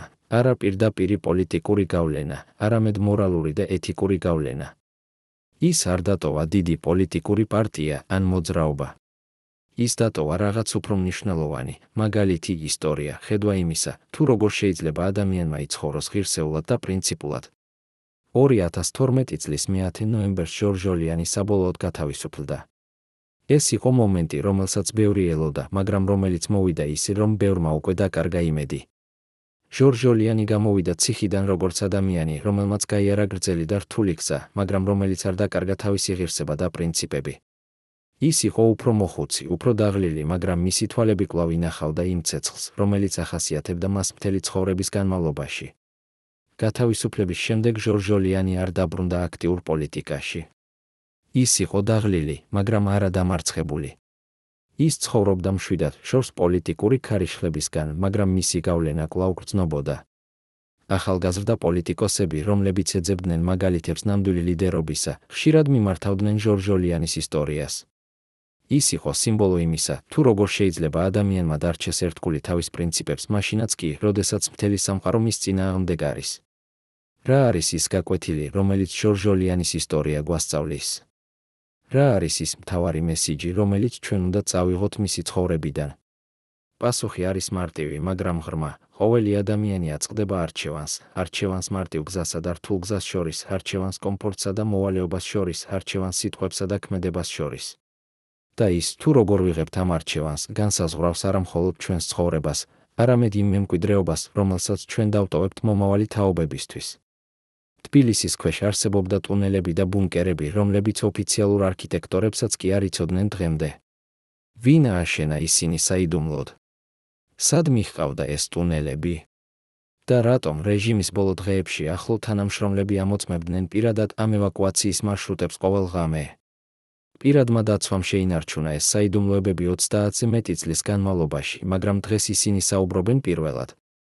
ეს არის ისტორია არა მხოლოდ ფიზიკური სივრცეების შესახებ, არამედ ფსიქოლოგიური სივრცეების შესახებ, სივრცეების, სადაც შიში, პარანოია და გადარჩენის ინსტინქტი ქმნიდა პარალელურ რეალობას. იყო ადგილები თბილისში, რომლებიც არ არსებობდა არც ერთ ოფიციალურ რუკაზე, იხსენებს ყოფილი უშიშროების ოფიცერი, რომელიც მუშაობდა 2000 წლებში. ეს იყო საიდუმლო ქსელი ტუნელებისა, ბუნკერებისა, საიდუმლო ოთახებისა, რომლებიც აშენდა წლების განმავლობაში. ზოგიერთი მათგანი იყო ძველი, ჯერ კიდევ საბჭოთა დროიდან. სხვები იყო ახალი, აშენებული უკვე დამოუკიდებლობის შემდეგ. მაგრამ ყველა მათგანს ჰქონდა ერთი საერთო მიზანი, უზრუნველყოს გადარჩენა იმ შემთხვევაში, თუ ყველაფერი დაინგრეოდა. ეს გამოცხადება ხსნის ბევრს იმის შესახებ, თუ როგორ ფიქრობდნენ ადამიანები, რომლებიც იყვნენ ძალაუფლებაში იმ წლებში. ისინი არ იყვნენ დარწმუნებულები თავიანთ უსაფრთხოებაში. ისინი იცოდნენ, რომ ყველაფერი შეიძლებოდა შეცვლილიყო ერთ დღეში და ისინი ემზადებოდნენ ამისთვის. ეს იყო პარანოია, მაგრამ ეს იყო ასევე რეალიზმი ადამიანებისა, რომლებმაც ნახეს, როგორ ინგრეოდა რეჟიმები, როგორ იცვლებოდა ძალაუფლება, როგორ ხდებოდა ძლიერი ადამიანები უძლური ერთ ღამეში. მაგრამ რა კავშირი ჰქონდა ჟორჟოლიანს ამ საიდუმლო ქსელთან? ყოფილი ოფიცერი აგრძელებს, თემური იყო ერთ-ერთი იმ რამდენიმე ადამიანიდან, რომლებიც იცოდნენ ამ ტუნელების შესახებ. არა იმიტომ, რომ ის იყო ნაწილი იმ სისტემისა, რომელმაც ისინი ააშენა, არამედ იმიტომ, რომ ის იყო ნაწილი იმ ჯგუფისა, რომელიც აპირებდა მათ გამოყენებას განსხვავებული მიზნით. ჟორჟოლიანს ჰქონდა გეგმა იმისა, თუ როგორ შეიძლებოდა ამ ტუნელების გამოყენება არა გადარჩენისთვის, არამედ წინააღმდეგობისთვის. ის აპირებდა შექმნას ქსელი, რომელიც შეძლებდა მოქმედებას მაშინაც კი, თუ ოფიციალური სტრუქტურები ჩამოიშლებოდა. წარმოიდგინეთ ეს სცენარი, თბილისის ქვეშ არსებობს მთელი სამყარო, ტუნელები, რომლებიც აკავშირებს სხვადასხვა შენობებს, ბუნკერები, რომლებიც შეიძლება გამოყენებულიყო როგორც საიდუმლო შეხვედრების ადგილები, საიდუმლო საწყობები, სადაც ინახება დოკუმენტები და რესურსები. და ამ სამყაროში არის ადამიანი, რომელსაც აქვს ხედვა იმისა, თუ როგორ შეიძლება ეს ყველაფერი გამოყენებულიყო არა პირადი გადარჩენისთვის, არამედ ეროვნული წინააღმდეგობისთვის. ეს იყო ჟორჟოლიანის ხედვა, რომელიც იყო ამბიციური, საშიში და რაც მთავარია რეალური. მაგრამ როდესაც ეს გეგმები გახდა ცნობილი იმათთვის, ვინც ძალაუფლებაში იყო, ისინი გაიგეს, რომ ჟორჟოლიანი არ იყო მხოლოდ იდეოლოგი. ის იყო რეალური საფრთხე. და ეს იყო ერთ-ერთი მიზეზი, რატომ მისი მეორე დაპატიმრება იყო ისეთი სწრაფი და ისეთი მკაცრი. ისინი არ იყვნენ მზად რისკისთვის, რომ ჟორჟოლიანს ჰქონოდა დრო თავისი გეგმების განსახორციელებლად. ციხეში ყოფნის წლებში ჟორჟოლიანი აგრძელებდა ფიქრს ამ გეგმებზე. ის წერდა ჩანაწერებს, რომლებიც შეიცავდა არა მხოლოდ იდეებს, არამედ კონკრეტულ ნაბიჯებს იმისა, თუ როგორ შეიძლებოდა შექმნილიყო ალტერნატიული სტრუქტურა, რომელიც შეძლებდა ფუნქციონირებას მაშინაც კი, თუ ოფიციალური სტრუქტურები ჩამოიშლებოდა. ერთ-ერთ ჩანაწერში ის წერს, ნამდვილი წინააღმდეგობა არ არის მხოლოდ პროტესტი. ნამდვილი წინააღმდეგობა არის ალტერნატივის შექმნა, ალტერნატივის, რომელიც შეიძლება ფუნქციონირებდეს დამოუკიდებლად, რომელიც შეიძლება გადარჩეს ზეწოლას, რომელიც შეიძლება გახდეს საფუძველი ახალი სისტემისთვის. ეს იყო ჟორჟოლიანის სტრატეგიული აზროვნება, რომელიც იყო არა მხოლოდ იდეოლოგიური, არამედ პრაქტიკული. ის არ ფიქრობდა მხოლოდ იმაზე, თუ რა უნდა ყოფილიყო. ის ფიქრობდა იმაზე, თუ როგორ შეიძლებოდა ეს მიღწეულიყო. და ეს ხდიდა მას განსხვავებულს ბევრი სხვა იდეოლოგიისგან, ის იყო არა მხოლოდ მეოცნებე, არამედ სტრატეგი. მაგრამ იყო რაღაც სხვა, რაც ხდებოდა იმ წლებში.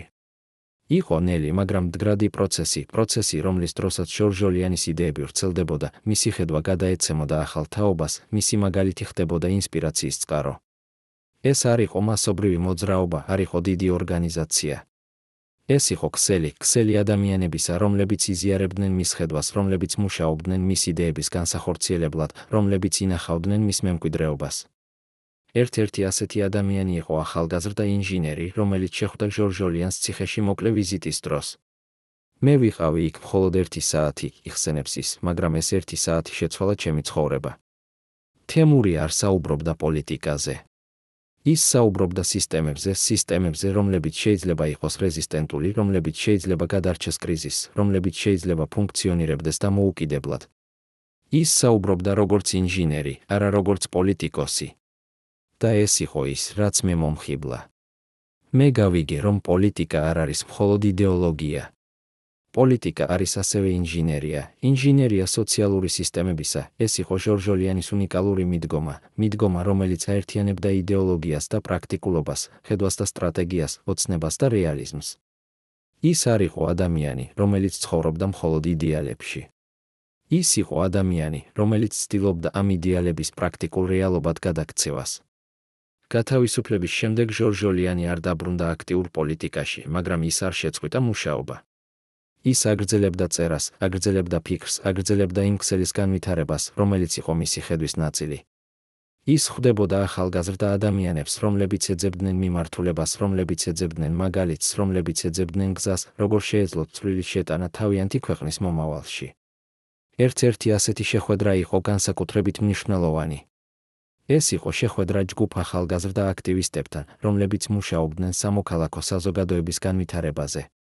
ჩვენ ველოდით, რომ თემური მოგუყვებოდა თავის გამოცდილებაზე, თავის ბრძოლაზე, თავის ტანჯვაზე, იხსენებს ერთ-ერთი მონაწილე. მაგრამ ის არ საუბრობდა ამაზე. ის საუბრობდა მომავალზე. ის საუბრობდა იმაზე, თუ როგორ შეიძლება ახალგაზრდა თაობამ ააშენოს რაღაც ახალი, რაღაც უკეთესი. ის ამბობდა, ნუ გაიმეორებთ ჩვენს შეცდომებს. ისწავლეთ ჩვენი გამოცდილებიდან, მაგრამ შექმენით თქვენი საკუთარი გზა. თქვენ ხართ ის თაობა, რომელსაც შეუძლია შექმნას რაღაც ნამდვილად ახალი. ეს იყო ჟორჟოლიანის მესიჯი ახალი თაობისთვის, მესიჯი არა შურისძიებისა, არა მწარე ანგარიშსწორებისა, არამედ შექმნისა, აშენებისა, ახალი რეალობის ფორმირებისა. ის თვლიდა, რომ ნამდვილი ცვლილება მოდის არა წარსულის განადგურებით, არამედ მომავლის შექმნით. რა არის ის მემკვიდრეობა, რომელიც ჟორჟოლიანი დატოვა ამ ახალი თაობისთვის? რა არის ის გაკვეთილები, რომლებიც ისინი შეიძლება ისწავლონ მისი ცხოვრებიდან? და როგორ შეიძლება ეს გაკვეთილები გამოყენებულიყო დღევანდელ საქართველოში? წარმოიდგინეთ, რომ თქვენ ხართ ექიმი, რომელსაც ევალება პოლიტიკური პატიმრის ჯანმრთელობის მონიტორინგი.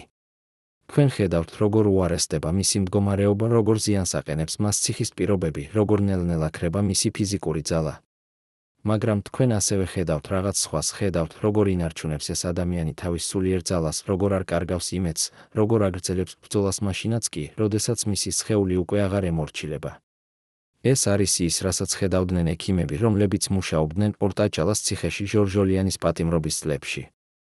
ერთ-ერთი ყოფილი ციხის ექიმი, რომელიც ახლა პენსიაზეა და თანახმა გახდა ანონიმურად ისაუბროს, გვიამბობს, თემურის სამედიცინო ისტორია იყო დოკუმენტი, რომელიც ბევრს ამბობდა. არა მხოლოდ მის ფიზიკურ მდგომარეობაზე, არამედ იმაზეც, თუ როგორ ექცეოდნენ მას. იყო პერიოდები, როდესაც მას უარს ეუბნებოდნენ საჭირო მკურნალობაზე. იყო დროები, როდესაც მისი ჩივილები უბრალოდ იგნორირებოდა. მაგრამ რაც ყველაზე გასაოცარი იყო, თემური არასოდეს ჩივოდა.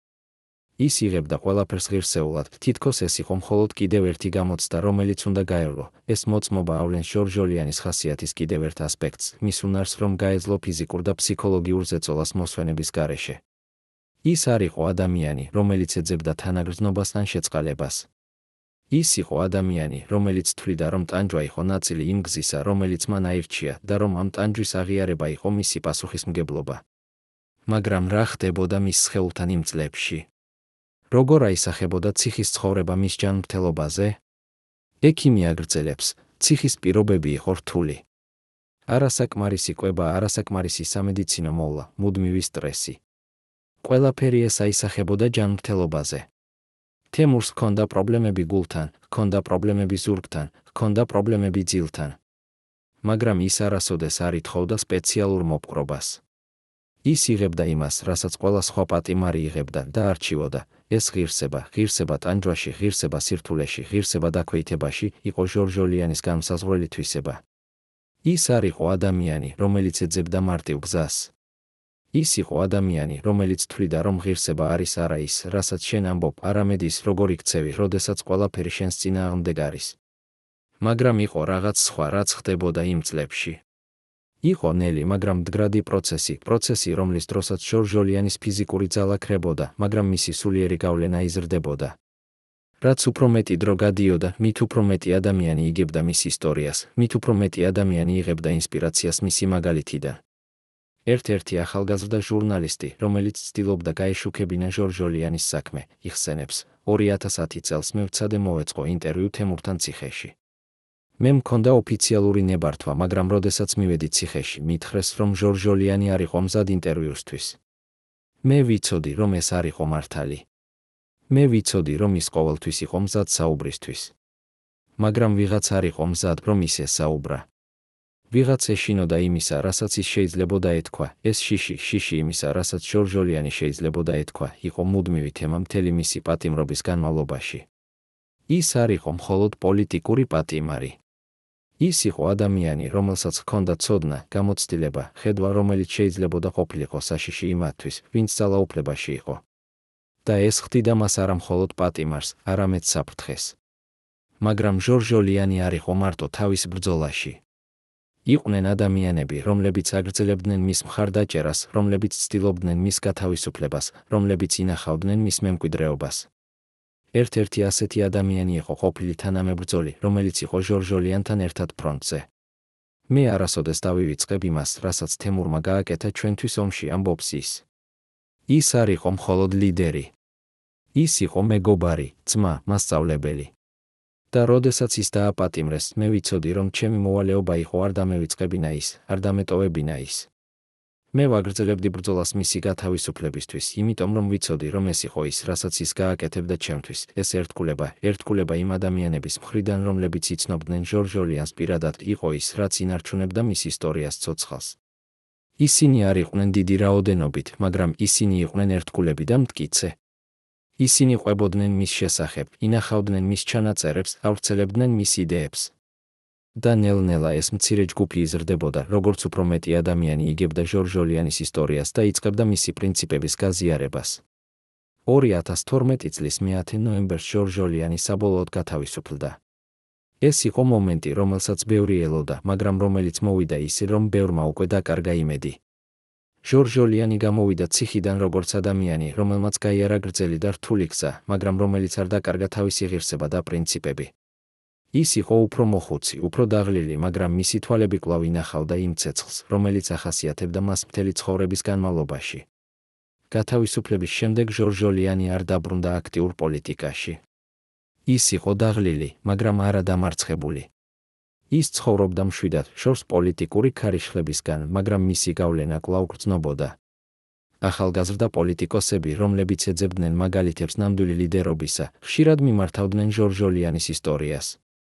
ის იყო სიმბოლო იმისა, თუ როგორ შეიძლება ადამიანმა დარჩეს ერთგული თავის პრინციპებს, მაშინაც კი, როდესაც მთელი სამყარო მის წინააღმდეგ არის. ერთ-ერთი ახალგაზრდა პოლიტიკოსი, რომელიც შეხვდა ჟორჟოლიანს გათავისუფლების შემდეგ, იხსენებს, მე ველოდი, რომ ვნახავდი გატეხილ ადამიანს, რომელიც დაკარგა იმედი. მაგრამ ის, რასაც ვნახე, იყო სრულიად საპირისპირო. თემური იყო მშვიდი, ღირსეული, სავსე იმედით. ის არ საუბრობდა წარსულზე მწარედ. ის საუბრობდა მომავალზე ოპტიმისტურად. ის ამბობდა, ჩვენ გავიარეთ რთული გზა, მაგრამ ეს გზა გვასწავლა ბევრი. ახლა ჩვენი მოვალეობაა, რომ ეს გაკვეთილები გადავცეთ ახალ თაობას, რათა მათ არ გაიმეორონ ჩვენი შეცდომები. ეს იყო ჟორჟოლიანის ხედვა მომავლისთვის, არა შურისძიება, არა მწარე ანგარიშწორება, არამედ სწავლება, განათლება, ახალი თაობის მომზადება. ის თვლიდა, რომ ნამდვილი ცვლილება მოდის არა პოლიტიკური რევოლუციებით, არამედ კულტურული ტრანსფორმაციით იმისა, თუ როგორ ფიქრობენ ადამიანები, რა ღირებულებებს იზიარებენ, როგორ ესმით ლიდერობა და პასუხისმგებლობა. დღეს, როდესაც ჩვენ ვუყურებთ ჟორჟოლიანის ცხოვრებას, ჩვენ ვხედავთ არა მხოლოდ პოლიტიკოს, არამედ ადამიანს, რომელმაც გააკეთა არჩევანი, რომელიც მოითხოვდა გამბედაობას და პრინციპულობას. ის არჩია არა კარიერა, არამედ ღირსება. ის არჩია არა კომფორტი, არამედ მოვალეობა. ის არჩია არა სიტყვები, არამედ ქმედება. და ეს არჩევანი ხდის მის ისტორიას განსაკუთრებულს, იმიტომ რომ ის გვიჩვენებს, რომ ნამდვილი ლიდერობა არ არის ძალაუფლების ქონა, არამედ პასუხისმგებლობის აღება. თემურ ჟორჟოლიანის ისტორია არ არის დასრულებული. ის გრძელდება ყოველ ჯერზე, როდესაც ახალგაზრდა ადამიანი ირჩევს პრინციპს კომპრომისის ნაცვლად, როდესაც ლიდერი ირჩევს მსახურებას ძალაუფლების ნაცვლად, როდესაც მოქალაქე ირჩევს ქმედებას სიტყვების ნაცვლად. ეს არის მემკვიდრეობა, რომელიც არასოდეს მოძველდება, იმიტომ რომ ის ეფუძნება იმ ღირებულებებს, რომლებიც არასოდეს კარგავს თავის მნიშვნელობას, ღირსებას, პრინციპულობას, პირადი მაგალითით ლიდერობას. პირველად 25 წელზე მეტი ხნის შემდეგ ადამიანი, რომელიც იყო თემურ ჟორჟოლიანის პირადი მცველი და უახლოესი თანამებრძოლი, თანახმა გახდა ისაუბროს კამერების წინაშე. მისი სახელი რჩება ანონიმური უსაფრთხოების მიზეზების გამო, მაგრამ ის, რასაც ის გვიამბობს ჟორჟოლიანის ბოლო წლების შესახებ, ცვლის ყველაფერს, რასაც ჩვენ ფიქრობდით, რომ ვიცოდით. ეს არის ისტორია არა მხოლოდ პოლიტიკური ბრძოლის შესახებ, არამედ პირადი ტრაგედიის შესახებ, ადამიანის შესახებ, რომელმაც იცოდა, რომ მისი არჩევანი შეიძლებოდა ყოფილიყო ბოლო, მაგრამ მაინც გააკეთა ის.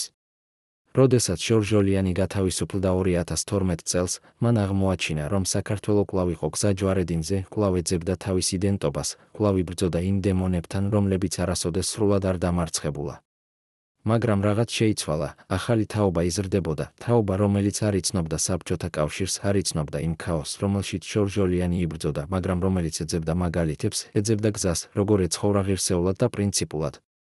ბოლო საუბარი, რომელიც მე მქონდა თემურთან, იხსენებს ყოფილი მცველი, ხმა ჯერ კიდევ ძრწის ემოციებისგან, იყო რამდენიმე თვით ადრე, ვიდრე მისი ჯანმრთელობა საბოლოოდ გაუარესდა.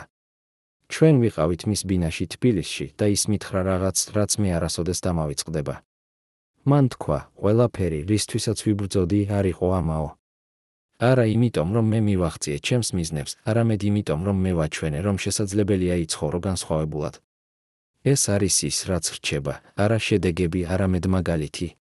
და თუ ერთმა ადამიანმა მაინც ისწავლა რაიმე ჩემი ცხოვრებიდან, მაშინ ყველაფერი ღირდა. ეს სიტყვები ასახავს ჟორჟოლიანის ცხოვრების ფილოსოფიას, რომელიც არ ზომავდა წარმატებას პოლიტიკური მიღწევებით ან ძალაუფლების პოზიციებით, არამედ იმით, თუ რამდენად ერთგული იყო ის თავის პრინციპებს, რამდენად ღირსეულად იცხოვრა, რამდენი ადამიანის ცხოვრება შეეხო მისმა მაგალითმა.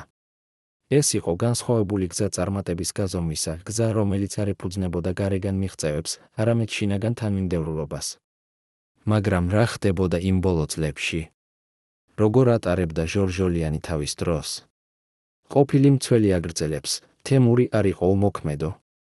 ის არ დაბრუნდა აქტიურ პოლიტიკაში, მაგრამ ის აგრძელებდა მუშაობას იმაზე, რაც მისთვის იყო მნიშვნელოვანი. ის ხვდებოდა ახალგაზრდა ადამიანებს, რომლებიც ეძებდნენ მიმართულებას. ის წერდა არა მემუარებს, არამედ ფილოსოფიურ ესეებს იმის შესახებ, თუ როგორ უნდა იყოს აშენებული საზოგადოება, რომელიც ეფუძნება ღირსებას და პრინციპებს. ის არ ელოდა, რომ ეს ტექსტები გახდებოდა ბესტსელერები. ის წერდა იმიტომ, რომ თვლიდა, რომ ეს იყო მისი მოვალეობა, დატოვოს რაღაც, რაც შეიძლებოდა ყოფილიყო სასარგებლო მომავალი თაობებისთვის. წარმოიდგინეთ ეს სცენა, მოხუცი ადამიანი, რომელმაც გაატარა წლები ციხეში, რომელმაც დაკარგა ბევრი ჯანმრთელობა, კარიერა, შესაძლებლობები, მაგრამ რომელიც არ დაკარგა ის, რაც მისთვის იყო ყველაზე მნიშვნელოვანი, რწმენა იმაში, რომ ცხოვრებას აქვს აზრი, რომ პრინციპებს აქვს ღირებულება, რომ ღირსება არის ის, რაც ხდის ადამიანს ნამდვილად ადამიანად. ეს ადამიანი ზის თავის მაგიდასთან და წერს არა თავისი დიდებისთვის, არა ფინანსური სარგებლისთვის, არამედ იმიტომ, რომ თვლის, რომ ეს არის მისი ბოლო წვლილი იმ საზოგადოებაში, რომლისთვისაც ის იბრძოდა მთელი ცხოვრების განმავლობაში. ერთ-ერთი ახალგაზრდა ფილოსოფოსი, რომელიც შეხვდა ჟორჟოლიანს იმ წლებში, იხსენებს, მე წავედი მასთან ინტერვიუს ჩასატარებლად ჩემი დისერტაციისთვის. მე ველოდი, რომ ვისაუბრებდი პოლიტიკაზე, ისტორიაზე, მის გამოცდილებაზე. მაგრამ თემური მიმიყვანა სრულიად განსხვავებულ მიმართულებაში. ის საუბრობდა ეთიკაზე, მორალზე, იმაზე, თუ რა ნიშნავს იყო კარგი ადამიანი იმ სამყაროში, სადაც ყველაფერი გიბიძგებს იმისკენ, რომ იყო ცუდი. ის ამბობდა, ყველაზე რთული არ არის იყო გმირი ერთხელ. ყველაზე რთული არის იყო ღირსეული ყოველდღე, როდესაც არავინ უყურებს, როდესაც არავინ აფასებს, როდესაც შენ შეიძლება მარტივად შეეგუო და არავინ არ შეამჩნევს. ეს იყო ჟორჟოლიანის ღრმა გააზრება ადამიანური ბუნებისა, გააზრება იმისა, რომ ნამდვილი ღირებულება ადამიანისა არის არა დიდ მომენტებში, არამედ მცირე, ყოველდღიურ არჩევანებში, რომლებსაც ჩვენ ვაკეთებთ, როდესაც არავინ გვაკონტროლებს, როდესაც არავინ გვაფასებს, როდესაც ჩვენ შეგვიძლია მარტივად შევეგუოთ და არავინ არ შეამჩნევს. ეს იყო ის ტიპის ღირსება, რომელსაც ჟორჟოლიანი ქადაგებდა, არა გმირობა დიდ სცენაზე, არამედ თანმიმდევრულობა ყოველდღიურ ცხოვრებაში. მაგრამ იყო რაღაც სხვა, რაც ხდებოდა იმ წლებში. იყო ნელი, მაგრამ მდგრადი პროცესი, რომლის დროსაც ჟორჟოლიანის იდეები ვრცელდებოდა, მისი ხედვა გადაეცემოდა ახალ თაობას, მისი მაგალითი ხდებოდა ინსპირაციის წყარო. ეს არ იყო მასობრივი მოძრაობა, არ იყო დიდი ორგანიზაცია. ეს იყო ქსელი ადამიანებისა, რომლებიც იზიარებდნენ მის ხედვას, რომლებიც მუშაობდნენ მის იდეების განსახორციელებლად, რომლებიც ინახავდნენ მის მემკვიდრეობას. ერთ-ერთი ასეთი ადამიანი იყო ახალგაზრდა სოციალური მუშაკი, რომელიც მუშაობდა მოწყვლად ჯგუფებთან. მე არასოდეს შემხვედრია თემური პირადად, ამბობს ის, მაგრამ მისი ისტორია შეცვალა ჩემი ცხოვრება. როდესაც მე ვიკითხე მის შესახებ, როდესაც მე გავიგე, თუ როგორი ცხოვრა ის, როგორ რჩებოდა ერთგული თავის პრინციპებს მიუხედავად ყველა სირთულისა, მე გავიგე, რომ ჩემი მუშაობა იმ ადამიანებთან, რომლებსაც საზოგადოება დაივიწყა, არის ასევე ფორმა წინააღმდეგობისა. წინააღმდეგობა იმ სისტემის მიმართ, რომელიც აფასებს ადამიანებს მხოლოდ მათი ეკონომიკური ღირებულებით. თემურის მაგალითმა მასწავლა მე, რომ ნამდვილი ცვლილება იწყება არა დიდი პოლიტიკური ჯესტებით, არამედ მცირე, ყოველდღიური ქმედებებით, რომლებიც ეფუძნება პატივისცემას ადამიანის ღირსებისადმი. ეს იყო ჟორჟოლიანის მემკვიდრეობის ნამდვილი ძალა, არა პოლიტიკური გავლენა, არამედ მორალური და ეთიკური გავლენა, რომელიც ცვლიდა ადამიანების აზროვნებას, მათ ღირებულებებს, მათ გზას, როგორ ხედავდნენ სამყაროს და თავიანთ ადგილს მასში.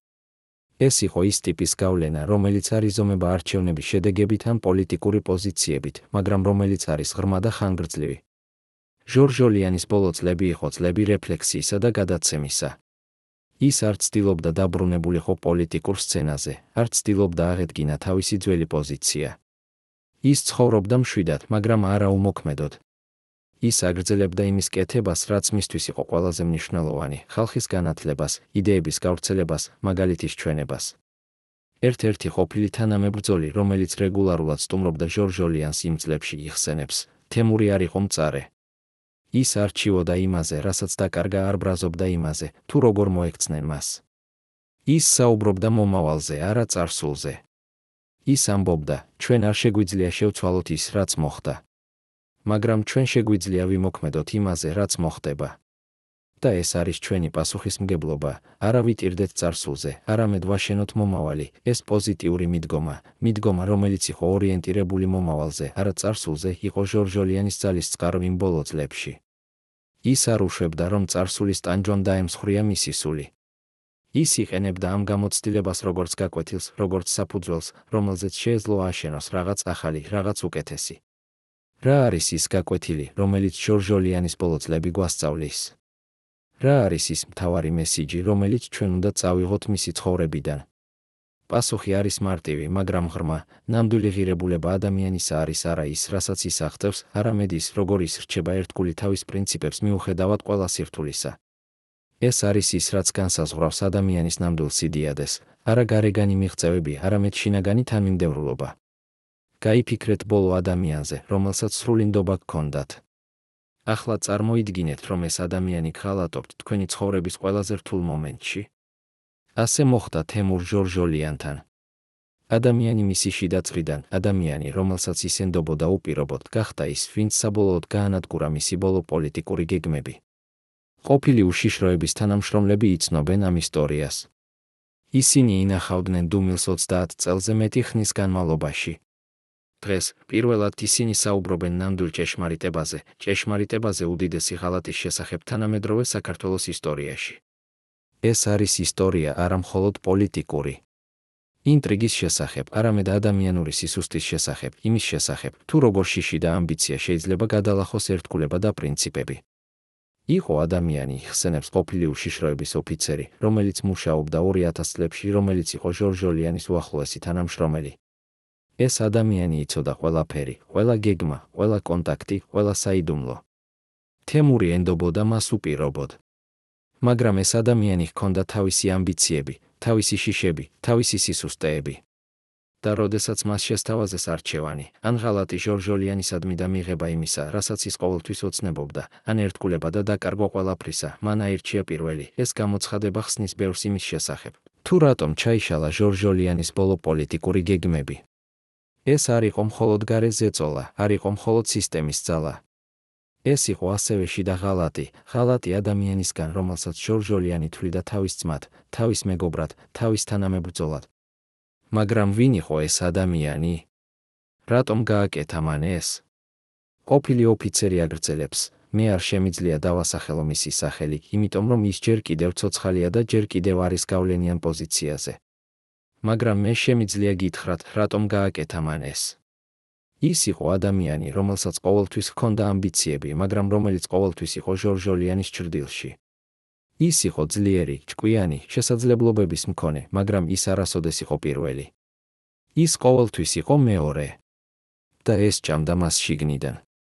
როდესაც მას შესთავაზა შესაძლებლობა, რომ გამხდარიყო პირველი, მაგრამ ფასად ჟორჟოლიანის ღალატისა, ის ვერ წინააღმდეგობა გაუწია. წარმოიდგინეთ ეს სცენა.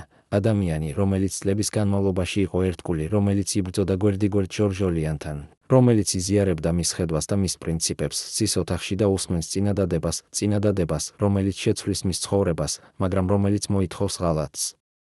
და ის ირჩევს ღალატს. არა იმიტომ, რომ ის არის ბოროტი ადამიანი, არამედ იმიტომ, რომ ის არის სუსტი ადამიანი, რომელიც ვერ გაუძლო თავის ამბიციებს, თავის შიშებს, თავის სისუსტეებს. ეს არის ტრაგედია არა მხოლოდ ჟორჟოლიანისთვის, არამედ ასევე იმ ადამიანისთვის, რომელმაც მას ღალატი ჩაუდინა.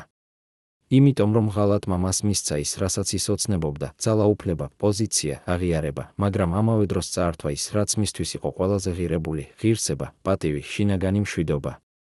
ის გახდა ის, რასაც ის ყოველთვის ეშინოდა, ადამიანი, რომელიც გაყიდა თავისი პრინციპები პირადი სარგებლისთვის.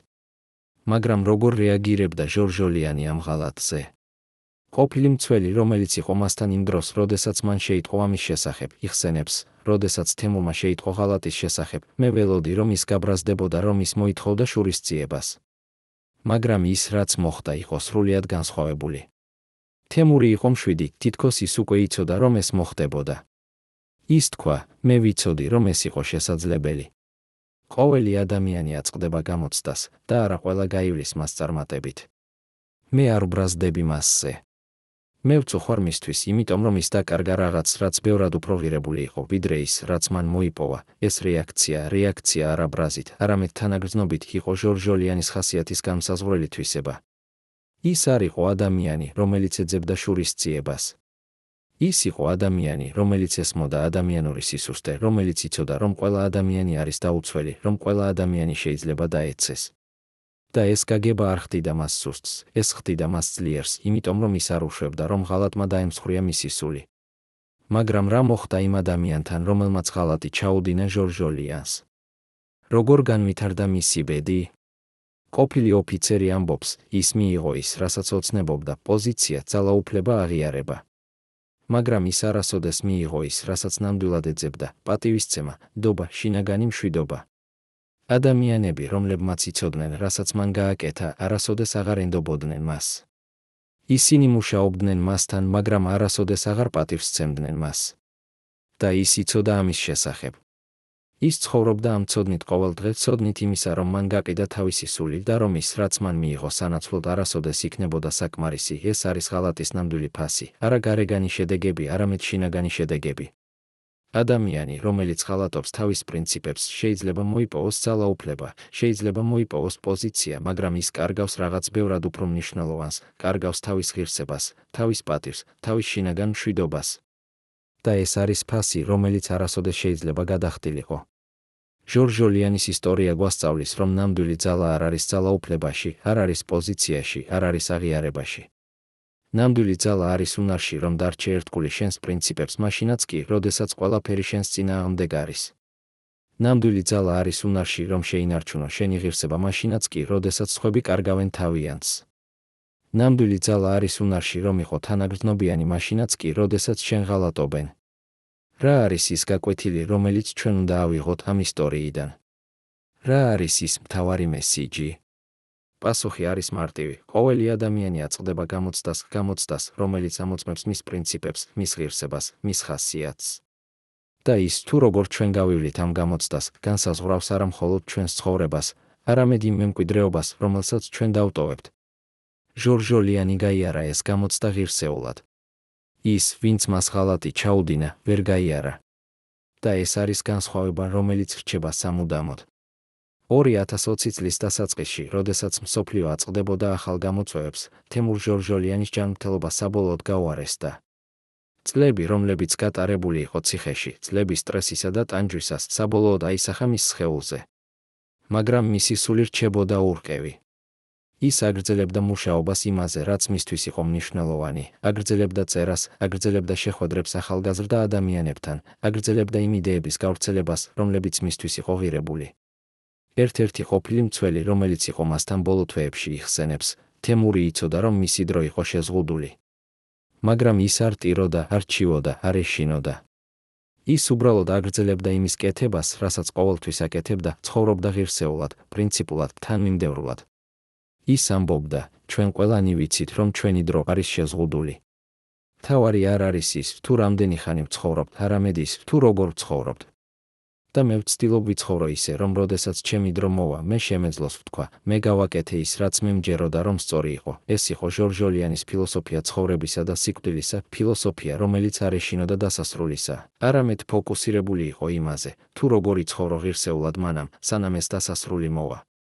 ეს იყო ფილოსოფია, რომელიც არ ზომავდა ცხოვრებას მისი ხანგრძლივობით, არამედ მისი ხარისხით იმისა, თუ რამდენად ერთგული იყო ადამიანი თავის პრინციპებს, რამდენად ღირსეულად იცხოვრა, რამდენი ადამიანის ცხოვრება შეეხო მისმა მაგალითმა. ბოლო თვეებში ჟორჟოლიანი აგრძელებდა მუშაობას თავის ბოლო პროექტზე, რომელიც იყო მისი ცხოვრების შეჯამება, მისი იდეების კონსოლიდაცია, მისი მესიჯი მომავალი თაობებისთვის. ეს არ იყო მემუარები ტრადიციული გაგებით. ეს იყო ფილოსოფიური ტრაქტატი იმის შესახებ, თუ როგორ უნდა იყოს აშენებული საზოგადოება, რომელიც ეფუძნება ღირსებას, პრინციპებს, პატივისცემას ადამიანის მიმართ. ერთ-ერთი ახალგაზრდა რედაქტორი, რომელიც მუშაობდა ამ ტექსტზე ჟორჟოლიანთან ერთად იხსენებს, თემური წერდა ნელა, ფრთხილად, თითქოს ყოველი სიტყვა იყო მნიშვნელოვანი. ის არ ცდილობდა შექმნა ლიტერატურული შედევრი. ის ცდილობდა გადმოეცა რაღაც მნიშვნელოვანი, გადმოეცა ის გაკვეთილები, რომლებიც მან ისწავლა თავისი ცხოვრებიდან, ის პრინციპები, რომლებიც მას ახასიათებდა, ის ხედვა, რომელიც მას ჰქონდა უკეთესი მომავლისთვის. ის ამბობდა, მე არ ვწერ ისტორიის წიგნს. მე ვწერ სახელმძღვანელოს იმათთვის, ვინც ეძებს გზას, როგორ იცხოვროს ღირსეულად და პრინციპულად. ეს ტექსტი, რომელიც ჟორჟოლიანმა დატოვა, არის მისი ბოლო მესიჯი, რომელიც არ არის მიმართული კონკრეტულ პოლიტიკურ სიტუაციაზე, არამედ არის უნივერსალური, არის მიმართული ყველა იმ ადამიანზე, ვინც ეძებს გზას, როგორ იცხოვროს ღირსეულად იმ სამყაროში, სადაც ყველაფერი გიბიძგებს იმისკენ, რომ შეეგუო, რომ დაივიწყო შენი პრინციპები, რომ დაკარგო შენი ღირსება. მაგრამ რა მოხდა ჟორჟოლიანის ცხოვრების ბოლო დღეებში? როგორ გაატარა ის თავისი ბოლო მომენტები? ყოფილი მცველი ამბობს, თემურის ბოლო დღეები იყო მშვიდი. ის იყო გარშემორტყმული იმ ადამიანებით, რომლებსაც ის უყვარდა და რომლებიც მას უყვარდათ. ის არ ეშინოდა, არ ნანობდა, არ ტიროდა. ის უბრალოდ იყო მშვიდი, თითქოს ის უკვე გაიარა ყველაფერი, რაც უნდა გაევლო და ახლა იყო მზად შემდეგი ეტაპისთვის. მისი ბოლო სიტყვები იყო მარტივი, მე ვცხოვრე ისე, როგორც მე მჯეროდა, რომ სწორი იყო. ეს არის ყველაფერი, რასაც ადამიანს შეუძლია გააკეთოს, ეს მარტივი სიტყვები, მე ვცხოვრე ისე, როგორც მე მჯეროდა, რომ სწორი იყო, არის ჟორჟოლიანის ცხოვრების შეჯამება. ის არ ამბობდა, რომ მან მიაღწია ყველაფერს, რასაც ის ოცნებობდა. ის არ ამბობდა, რომ მან შექმნა სრულყოფილი სამყარო. ის უბრალოდ ამბობდა, რომ მან იცხოვრა ისე, როგორც მას სჯეროდა, რომ სწორი იყო, იცხოვრა ღირსეულად, პრინციპულად, თანმიმდევრულად. და ეს არის ყველაფერი, რასაც ადამიანს შეუძლია გააკეთოს. თემურ ჟორჟოლიანის გზა დასრულდა, მაგრამ მისი მემკვიდრეობა გრძელდება. მისი ცხოვრების შემდეგ საქართველო განაგრძობდა თავისი რთული გზის გავლას, ახალი გამოწვევები, ახალი კრიზისები, ახალი იმედები. მაგრამ რაღაც შეიცვალა. ახალი თაობა, რომელიც იზრდებოდა, თაობა, რომელიც ისწავლიდა ჟორჟოლიანის ისტორიას, იწყებდა განსხვავებულად ფიქრს ლიდერობაზე, პრინციპებზე, ღირსებაზე. დღეს, როდესაც ახალგაზრდა ადამიანები საქართველოში ეძებენ მაგალითებს ნამდვილი ლიდერობისა, ბევრი მათგანი მიმართავს ჟორჟოლიანის ისტორიას. არა იმიტომ, რომ ის იყო წარმატებული პოლიტიკური თვალსაზრისით, არამედ იმიტომ, რომ ის იყო ერთგული თავის პრინციპებს. არა იმიტომ, რომ მან მოიპოვა ძალაუფლება, არამედ იმიტომ, რომ მან აჩვენა, რომ არსებობს რაღაც უფრო მნიშვნელოვანი ძალაუფლებაზე, ღირსება, პრინციპულობა, პირადი მაგალითით ლიდერობა. ჟორჟ ოლიანის ისტორია გვასწავლის, რომ ნამდვილი ცვლილება იწყება არა დიდი პოლიტიკური ჟესტებით, არამედ პატარა, ყოველდღიური არჩევანებით, რომლებსაც ჩვენ ვაკეთებთ ყოველდღე, როდესაც ჩვენ ვირჩევთ პრინციპს კომპრომისის ნაცვლად, როდესაც ჩვენ ვირჩევთ ღირსებას კომფორტის ნაცვლად, როდესაც ჩვენ ვირჩევთ ქმედებას სიტყვების ნაცვლად. მაგრამ რჩება კითხვები, რომლებზეც არ არსებობს ერთადერთი პასუხი. რა იყო ის ნამდვილი მიზეზი, რატომ ჟორჟ ოლიანმა აირჩია ის გზა, რომელიც მან აირჩია? რა იყო ის, რაც მას აძლევდა ძალას, რომ დარჩენილიყო ერთგული თავის პრინციპებს მიუხედავად ყველა სირთულისა? და რა იყო ის საიდუმლო, რომელიც მან წაიღო თავისთან ერთად, საიდუმლო, რომელიც შეიძლება არასოდეს გახდეს ცნობილი? ეს კითხვები რჩება ღია და ეს არის სწორი. იმიტომ, რომ ჟორჟ ოლიანის ისტორია არ არის ისტორია, რომელსაც აქვს ერთადერთი სწორი ინტერპრეტაცია. ეს არის ისტორია, რომელიც ყოველი ადამიანი შეიძლება გაიგოს თავისებურად, რომელიც ყოველი ადამიანი შეიძლება გამოიყენოს თავისი გზის საპოვნელად. პატივცემულო მაყურებლებო, თუ თქვენ მიჰყევით ამ ტრაგიკულ ისტორიას ბოლომდე, დაწერეთ კომენტარებში, რომელი ქალაქიდან ხართ. ჩვენთვის მნიშვნელოვანია ვიცოდეთ, სად ახსოვთ ჯერ კიდევ თემურ ჟორჟ ოლიანი. და გამოიწერეთ არხი, რომ არ გამოგრჩეთ ჭეშმარიტება ისტორიის